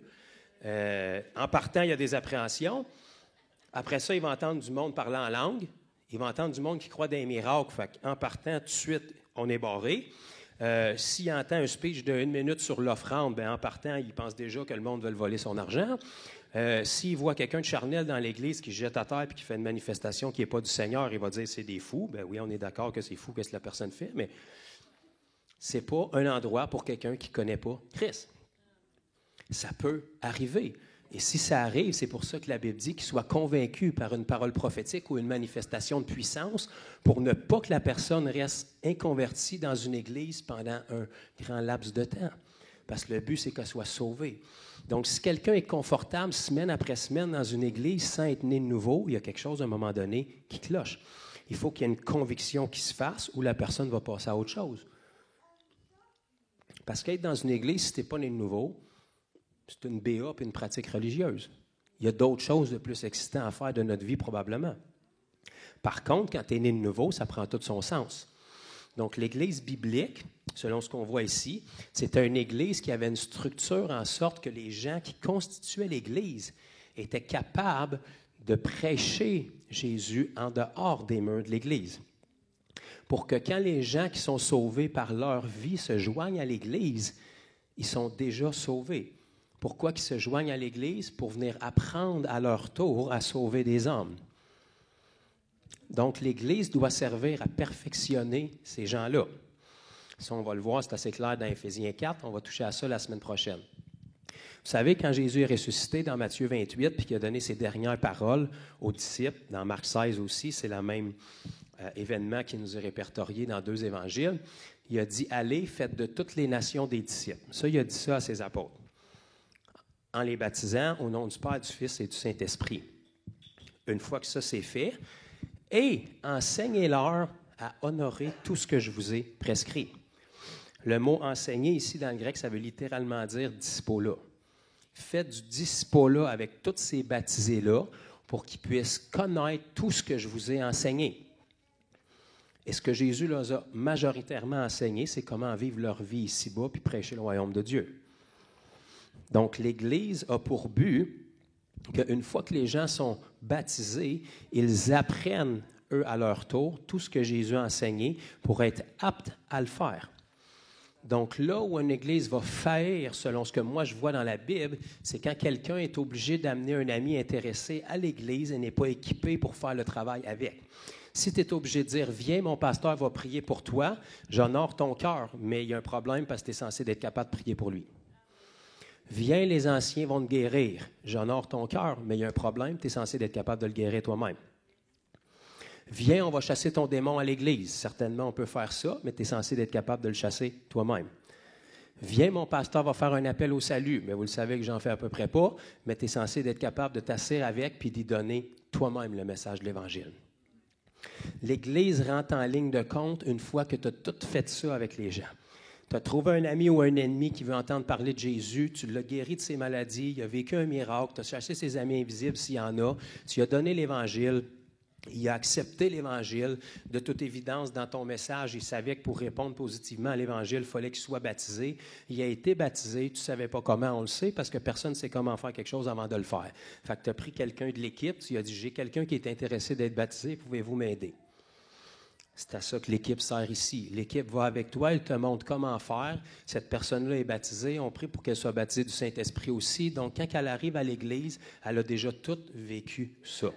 Pourquoi qu'elle vient à l'Église si tu es capable de tout faire tout seul? Tu n'es pas capable de tout faire tout seul. Tu es capable d'amener un incroyant au salut en Jésus-Christ. Après ça, tu l'amènes à l'Église pour qu'il puisse être enseigné. Parce que tous les disciples de l'Église sont censés être des ambassadeurs de Christ. Par contre, tous ne sont pas enseignants. Jacques est très clair, il va dire, ne vous mettez pas tous à enseigner parce que vous allez être jugés plus durement. Si tu n'as pas une grâce du Seigneur dans un des ministères pour enseigner, ton cœur peut être bon, mais tu vas faire plus de tort que de bien. Puis comme la vie d'une personne est précieuse, tu ne veux pas, même si tu es rempli de bonne volonté et de sincérité, lui enseigner un mensonge puis que sa vie déraille. Donc l'Église sert à ça. L'Église, c'est l'école pour être capable d'apprendre à grandir dans le miracle qu'on a vécu. Mais chaque personne de l'Église doit être équipée pour être capable de faire tout le travail jusqu'à ce que quelqu'un vienne à Christ. Fait que ça veut dire, si c'est la vérité ce que je vous dis, que l'Église doit être faite en sorte que chaque personne sait qu'est-ce qu'elle a à faire, que chaque personne connaît son but et que chaque personne sait à quoi l'Église sert. Donc, tout ce qui est fait dans l'Église ici depuis les 8 derniers mois va dans ce sens-là. C'est peut-être différent de ce que vous avez vu ailleurs, puis c'est peut-être différent de ce que vous envisagez, mais le but, c'est qu'à un moment donné, Joe n'ait plus de job, puis qu'il puisse prendre sa retraite parce que vous êtes capable de faire le travail. Parce que si toute l'Église, le poids d'une Église, le succès d'une Église repose sur une personne ou un leadership, si lui, il part toutes ses fondes, à quoi bon? Combien de personnes ont été des légendes de la vie chrétienne, qui se sont marquées, des revivalistes, des réformateurs? Ils ont fait des choses extraordinaires. On paye leurs livres aujourd'hui. On aurait aimé ça vivre dans leur époque. Puis c'est glorieux, puis gloire à Dieu pour ce qu'il a fait à travers ces gens-là. Je vais vous expliquer ce qui est une tragédie. Quand ces gens-là meurent, puis il n'y a personne qui a gravité autour d'eux dans leur génération qui font la même chose après leur mort. Parce que le seul impact qu'ils vont avoir eu, c'est leur vie. Ils n'ont pas réussi à se transmettre puis à se multiplier dans la vie des autres. Imaginez-vous si Jésus avait vécu sa vie et avait enseigné dans ce sens-là. Tout ce que l'humanité aurait eu, c'est 3 ans et demi de grâce. Après ça, tout s'éteint puis on lit des livres sur les annales de ce qui s'est passé dans ce temps-là. Jésus n'a pas seulement bouleversé le monde. Il a transmis autour de lui quelque chose pour que ceux qui ont vécu après lui transportent la même chose avec les mêmes capacités que lui avait pour que ça puisse se passer de génération en génération jusqu'à ce qu'il revienne. Si on n'arrive pas à faire ça aujourd'hui par l'Église, peu importe qu'est-ce qu'on fait, on passe à côté du but. Un homme peut faire une certaine limite de choses. Une femme est limitée, même si elle est loin du Seigneur et qu'elle aurait toutes les connaissances du monde. Elle a juste 2 mains, 2 pieds, puis elle doit manger puis dormir comme tout le monde. C'est pour ça que Jésus est venu pour mettre en place un système de multiplication qui fait que par le Saint-Esprit, on peut transmettre aux autres pour qu'on ait une force d'impact encore plus grande. On termine dans Actes chapitre 16 et là, tout le monde se réjouit parce qu'on termine. Dans Actes chapitre 16, on va lire encore ici quelque chose concernant la vision de l'Église biblique.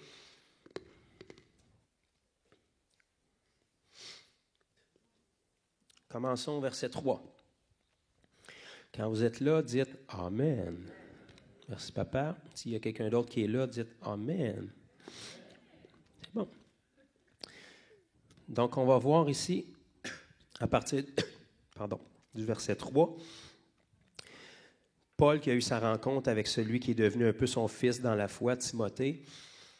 Ça nous dit ici, Paul voulut l'amener avec lui et l'ayant pris, faisant référence à Timothée, le circoncis, à cause des Juifs qui étaient dans ces lieux-là, car tous savaient que son père était grec.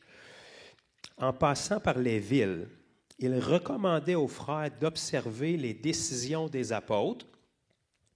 Remarquez ce que les églises n'ont pas dit. « Ouais, mais les apôtres, c'était bon au début. Là. Regarde, nous autres, on a une autre vibe à cette heure. Tu as une église prophétique puis de louange. Là. On n'en aura pas tout ce qu'ils vont nous dire à Jérusalem. Là. On est ailleurs. Là. 2025, garde, il ne faut pas être fermé d'esprit dans la façon de faire. Là. » Non, Paul leur recommandait d'honorer la décision des apôtres et des anciens de Jérusalem. Verset 5. Les églises. Voyez-vous que c'est au pluriel? Église avec un E majuscule, donc ne fait pas de distinction. Les églises du Seigneur Jésus se fortifiaient, donc tous sans exception, se fortifiaient dans la foi et augmentaient en nombre de jour en jour. Donc, les églises, toutes les églises, donc les églises sont faites avec des gens. Pas juste une bâtisse, toutes les églises se fortifiaient dans la foi. Donc, ce qui était fait dans les églises, bien que ça ne nous ait pas détaillé, c'était fait en sorte que les gens se fortifiaient dans la foi et que les églises augmentaient en nombre de jour en jour. À cette époque-là, les jours, il arrivait un à la suite de l'autre. Fait que tu avais une journée, la prochaine journée était le lendemain. Puis le surlendemain, c'était une autre journée. Tu en avais 7 de même, tu avais une semaine. Ça repartait. 4 fois de même, tu avais un mois. Les autres, il y en avait 30 jours dans un mois, puis il y avait 12 mois par année. Ça ressemble pas mal à nous autres, dans le fond.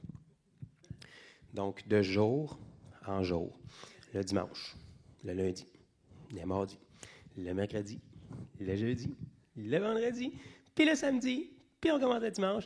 De jour en jour, les églises augmentaient en nombre. Ça ne me dérange pas comment vous pouvez considérer que Paul pouvait être un apôtre extraordinaire. C'est impossible que Paul était capable à lui tout seul de faire augmenter les églises éparpillées dans différentes villes de jour en jour. Fait que, comment est-ce qu'ils ont fait leur compte? C'est-tu le pasteur de chaque église qui faisait des nuits blanches, qui passait sa vie à prêcher l'Évangile 24 heures sur 24, 7 jours sur 7, pour que chaque jour, il y ait des gens qui se joignent à l'Église?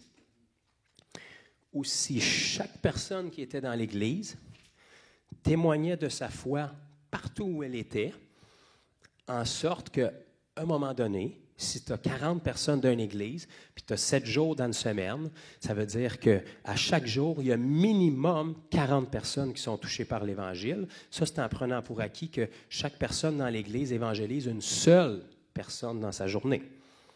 Fait qu'au bout de ta semaine, tu as 40 personnes par jour fois 7 qui ont été touchées par l'Évangile. Fait qu'à un moment donné, tu arrives à un cycle où il va y avoir des conversions là-dedans. Parce que tu ne peux pas semer en vain. Si tu sèmes la parole de Dieu, c'est la puissance pour le salut de ceux qui croient. Fait qu'à un moment donné, c'est sûr que tu vas tomber sur quelqu'un qui croit.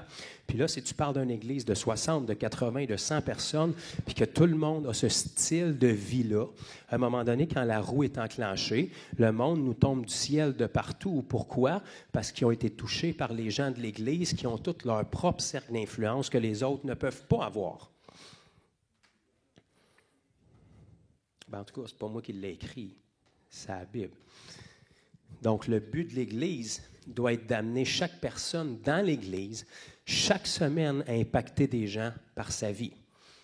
Et à être équipé, être capable, pas juste de leur dire « Viens à l'Église avec moi samedi ». Tu vas voir, il y a un bonhomme bizarre qui prêche en avant, puis son français est pas mal québécois, puis il n'a pas vraiment l'air d'un pasteur. Non, ce n'est pas ça le but. Le but, c'est que chaque personne soit équipée pour prendre quelqu'un de la détresse dans laquelle elle est, jusqu'à être né de nouveau, puis rempli du Saint-Esprit, puis libéré. Je suis conscient que personne ne sait faire ça instinctivement. C'est pour ça que l'Église a sa raison d'être. Personne ne connaît tout le domaine de l'éducation avant d'aller à l'école. C'est pour ça qu'on va à l'école. Et remarquez que l'école n'a pas été instituée pour que vous soyez intelligent. Elle a été établie pour que vous appreniez à vous servir de votre intelligence, dans différents domaines, dans différents départements, avec différents enseignants qui ont différentes forces. C'est la même chose avec l'Église. L'Église du Seigneur Jésus n'a pas établi pour que vous soyez des meilleurs chrétiens plus aimés de Dieu. Ça ne change absolument rien à ça. L'Église a été établie pour que vous soyez capables d'utiliser chaque aspect de votre vie que le Seigneur, par son Saint-Esprit, peut manifester à travers vous. Donc, l'Église, c'est comme l'école, c'est comme un gym. Ça vient pour vous, vous former, vous façonner. Toujours dans le but d'arriver à l'athlète suprême qui est Jésus. Donc, un athlète, il a un but pour remporter une médaille dans sa discipline. Mais même si le but de tous les athlètes, c'est la médaille, ils peuvent avoir 5, 6 différents entraîneurs pour arriver à là. Parce que pour arriver à la médaille, ça va te prendre quelqu'un pour faire ton cardio, quelqu'un pour faire ta muscu, quelqu'un pour ta diète, quelqu'un qui va te masser, quelqu'un qui va ci. C'est tous des gens et des professionnels qui sont fournis pour que cette personne-là puisse atteindre le niveau de l'athlète qui est nécessaire pour qu'il remporte le prix. C'est ça le but que Jésus avait avec l'Église. Jésus a établi son Église pour qu'à travers les différents ministères, les différentes façons de faire qui sont établies dans son Église, chaque personne puisse être façonnée pour ressembler à Christ. Et quiconque ressemble à Christ dans un monde de ténèbres, il va se démarquer. C'est pour ça que la Bible nous dit que votre lumière brille ainsi devant tous les hommes. L'Église ne peut pas vous faire briller. C'est le Seigneur Jésus en vous qui est la lumière. Ce que l'Église fait, c'est qu'elle va vous donner les outils nécessaires, pareil comme si vous êtes un gros oignon, là, puis on s'en vient éplucher toutes les couches de chair qui fait ombrage à la lumière de Christ qui est en vous, jusqu'à un moment donné, le même esprit que vous avez toujours eu est encore là. Mais parce que vous avez été tellement épuré, puis trimé, puis les couches ont été enlevées, bien là, le Seigneur transparaît à travers vos vies. Le Seigneur passe à travers vos mains. Le Seigneur brille à travers vos yeux. Le Seigneur parle à travers votre bouche. Fait que vous brillez comme des lumières dans le monde. Ça repousse les ténèbres, puis ça attire les gens qui ont faim et soif de connaître la lumière et puis la vérité. L'Église doit avoir ce but-là. Et c'est ça la vision des églises fondations. Ceux qui ne savent pas, l'Église a démarré ici en avril 2024. Donc, elle a près de 8 mois maintenant. Et la raison pourquoi on a démarré l'Église, avant de démarrer l'Église, j'ai été actif pendant plus de 10 ans dans le ministère, à parcourir le Québec. Et ce qu'on a eu la grâce de voir, c'est que la Bible fonctionne. Le dispo-là fonctionne. Si tu évangélises à la manière biblique, tu marches dans la puissance comme la Bible t'enseigne, les gens finissent tôt ou tard par accepter Jésus et se convertir. Ça marche. C'est extraordinaire de savoir que notre livre marche. Si la majorité des chrétiens pouvaient se souvenir que leur livre marche, ils seraient bien excités. On a vu que la Bible marchait pour nous autres. Fait qu'on s'est dit, si on l'enseigne à ceux qui se convertissent, on va voir si ça marche pour eux autres. Puis ça donne que ça marche. Pendant 10 ans, on a eu le privilège de voir des 3e, des 4e générations même de personnes qui sont venues à Christ, qu'on leur a enseigné, qu'eux ont commencé à témoigner à des gens, puis que des gens se sont convertis par leur vie. Une personne qui se convertit, qui en parle à un ami qui se convertit, qui en parle à un ex qui se convertit, qui en parle à un frère qui se convertit, qui en parle à... Là, on est rendu dans une multiplication, juste parce que tu as enseigné les gens. On a vu que le principe de Jésus fonctionnait. Et on s'est dit, on veut le faire plus efficacement.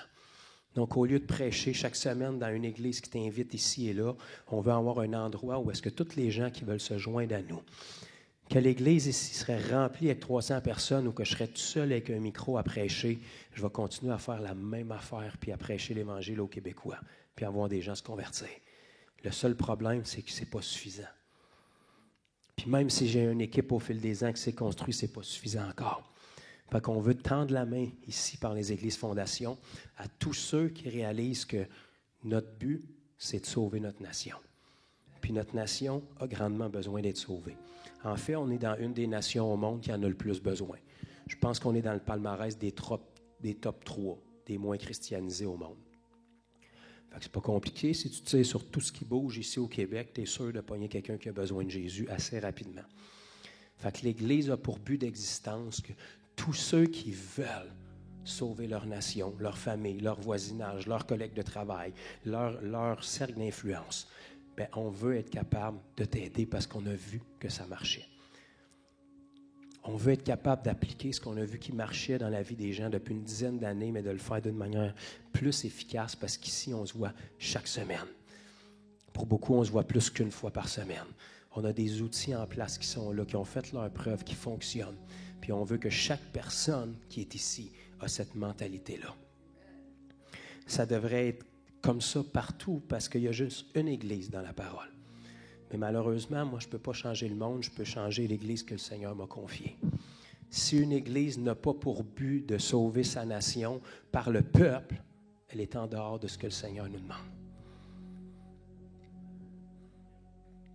Mon désir, c'est que chacun d'entre vous ait un impact dans cette nation-là. Parce que même si je ne dormais pas jusqu'à ce que Jésus revienne, je ne la changerai pas toute seule. Un seul homme, une seule femme ne peut pas faire la différence toute seule. Par contre, si tu prends la grâce que Dieu t'a donnée, aussi petite soit-elle, tu la déverses dans quelqu'un, sa main peut rejoindre où est-ce que toi, tu ne peux pas y aller. Puis cette personne-là peut rejoindre quelqu'un qui va aller où est-ce que personne d'autre peut aller. Et c'est comme ça qu'on prend une nation, par le peuple. Parce que c'est par son corps que Christ agit. Donc, on met tous nos efforts ici. Ceux qui sont avec nous depuis quelques mois, vous le savez, tout ce qui est fait ici à l'Église. est fait dans le sens que chacun d'entre vous, quand vous franchissez les portes de cette place-là, vous avez la conscience, on n'a pas besoin de vous le leur dire, vous avez la conscience que peu importe qui vous rencontrez, vous cherchez quelque chose dans la conversation pour être capable de lui apporter Jésus. Vous cherchez une façon de mettre votre main dessus pour qu'il soit guéri.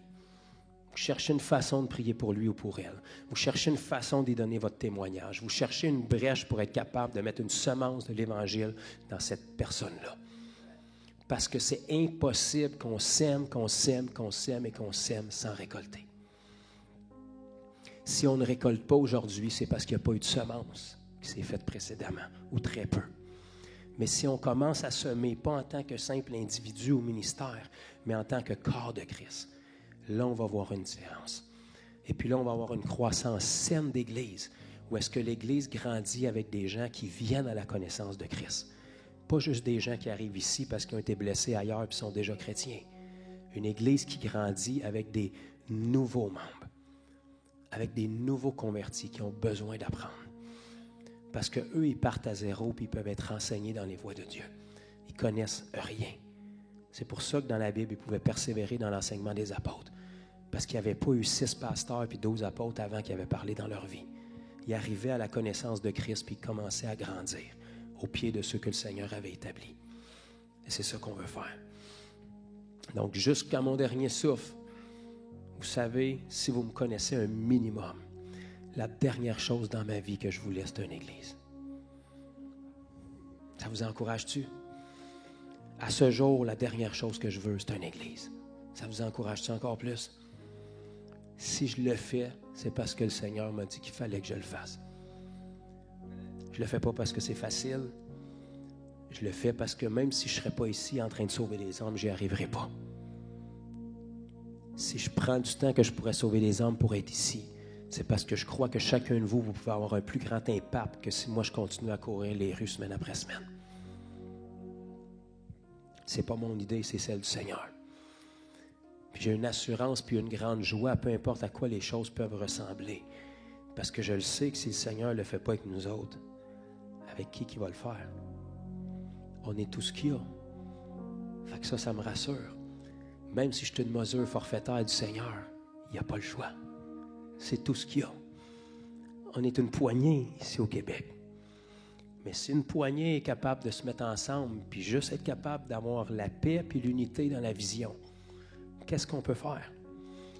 On est là aujourd'hui parce qu'une poignée de gars, il y a 2000 ans, ont commencé à faire quelque chose. On est là. À travers toutes les persécutions que l'Église a vécues, à travers tous les moments sombres de l'histoire de l'humanité que l'Église a vécu, à une époque où même le salut par grâce n'était plus prêché dans l'Église, puis on l'achetait avec des indulgences. Pourtant, l'Église a ressuscité et est encore là. Dans une génération qui est de loin la plus pervertie depuis 2000 ans. On a vu pas mal pervers dans l'Ancien Testament, puis je pense qu'on s'y approche à grande vitesse, mais on vit des moments qui n'ont jamais été vécus. Et le Seigneur a toujours fait la différence avec une poignée d'hommes et de femmes.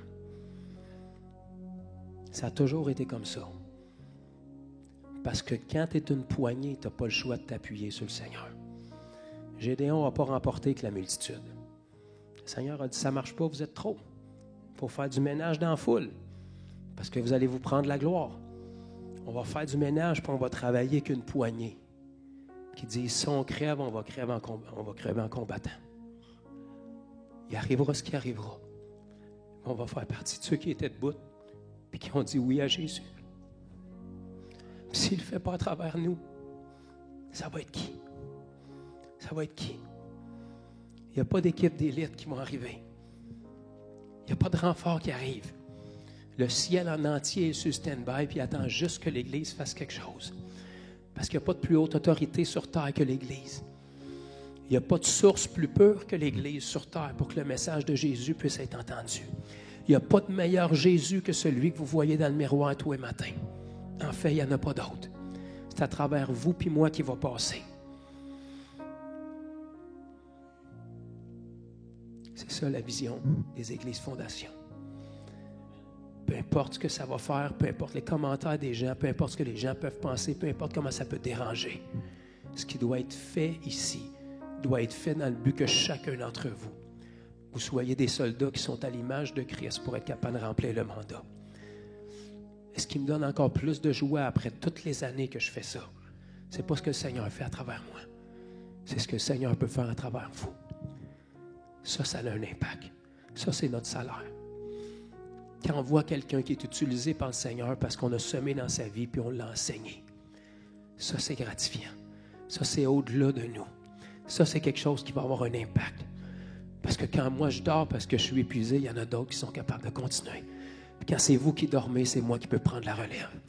Mais peu importe qui est là, le royaume de Dieu avance. Puis l'Église du Seigneur avance.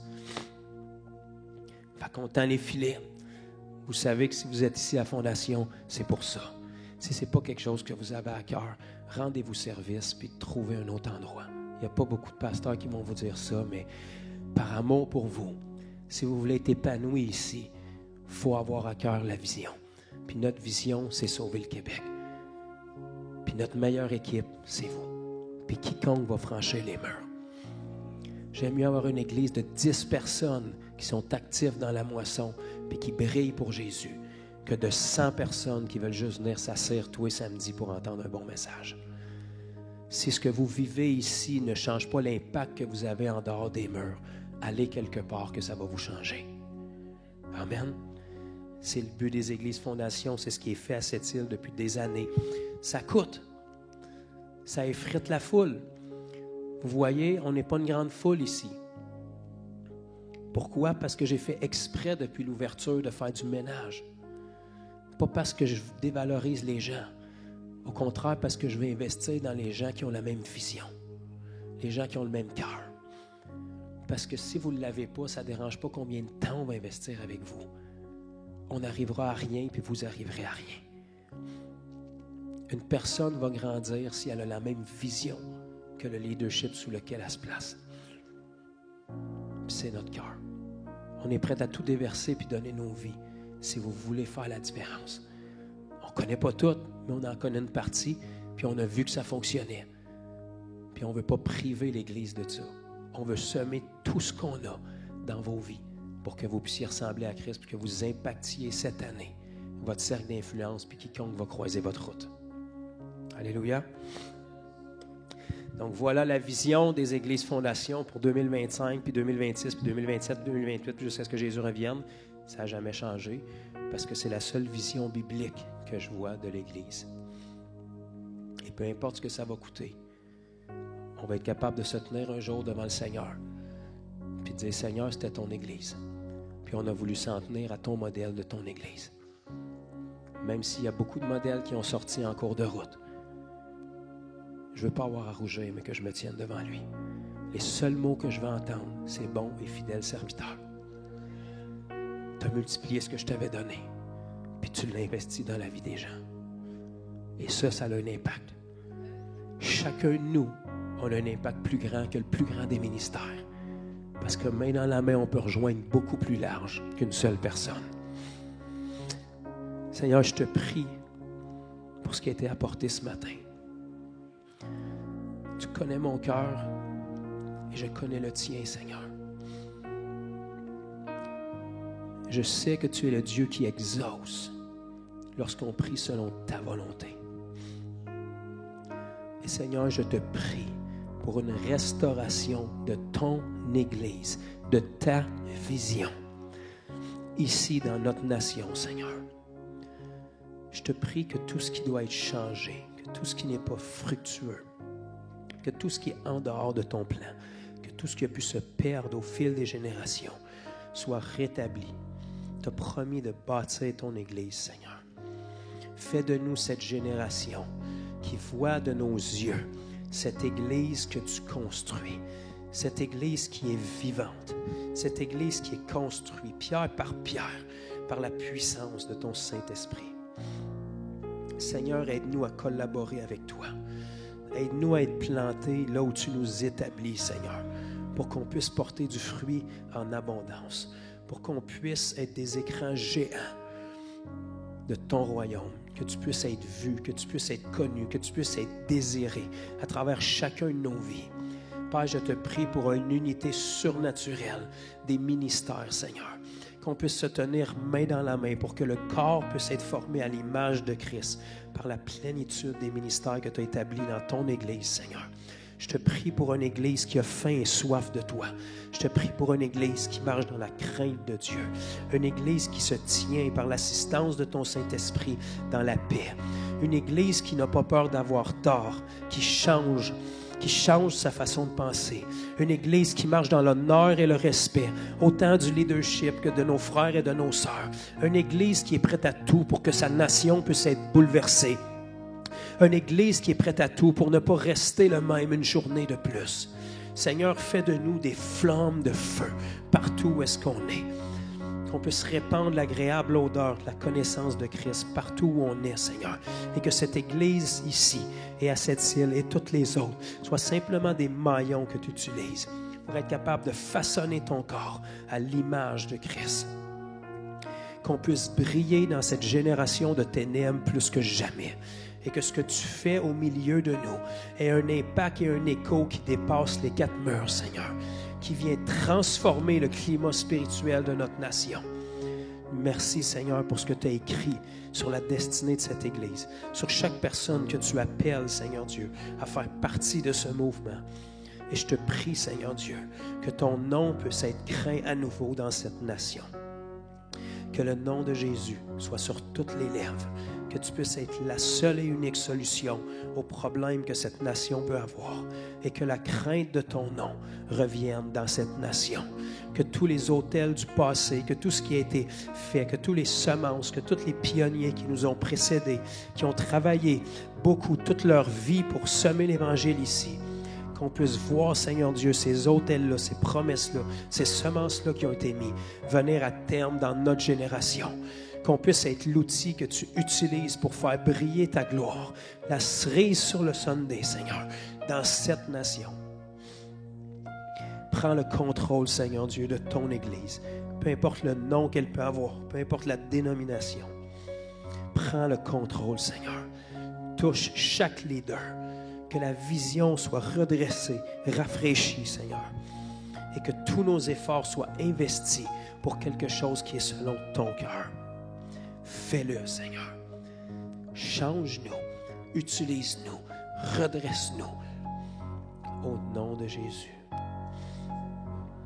Au nom de Jésus.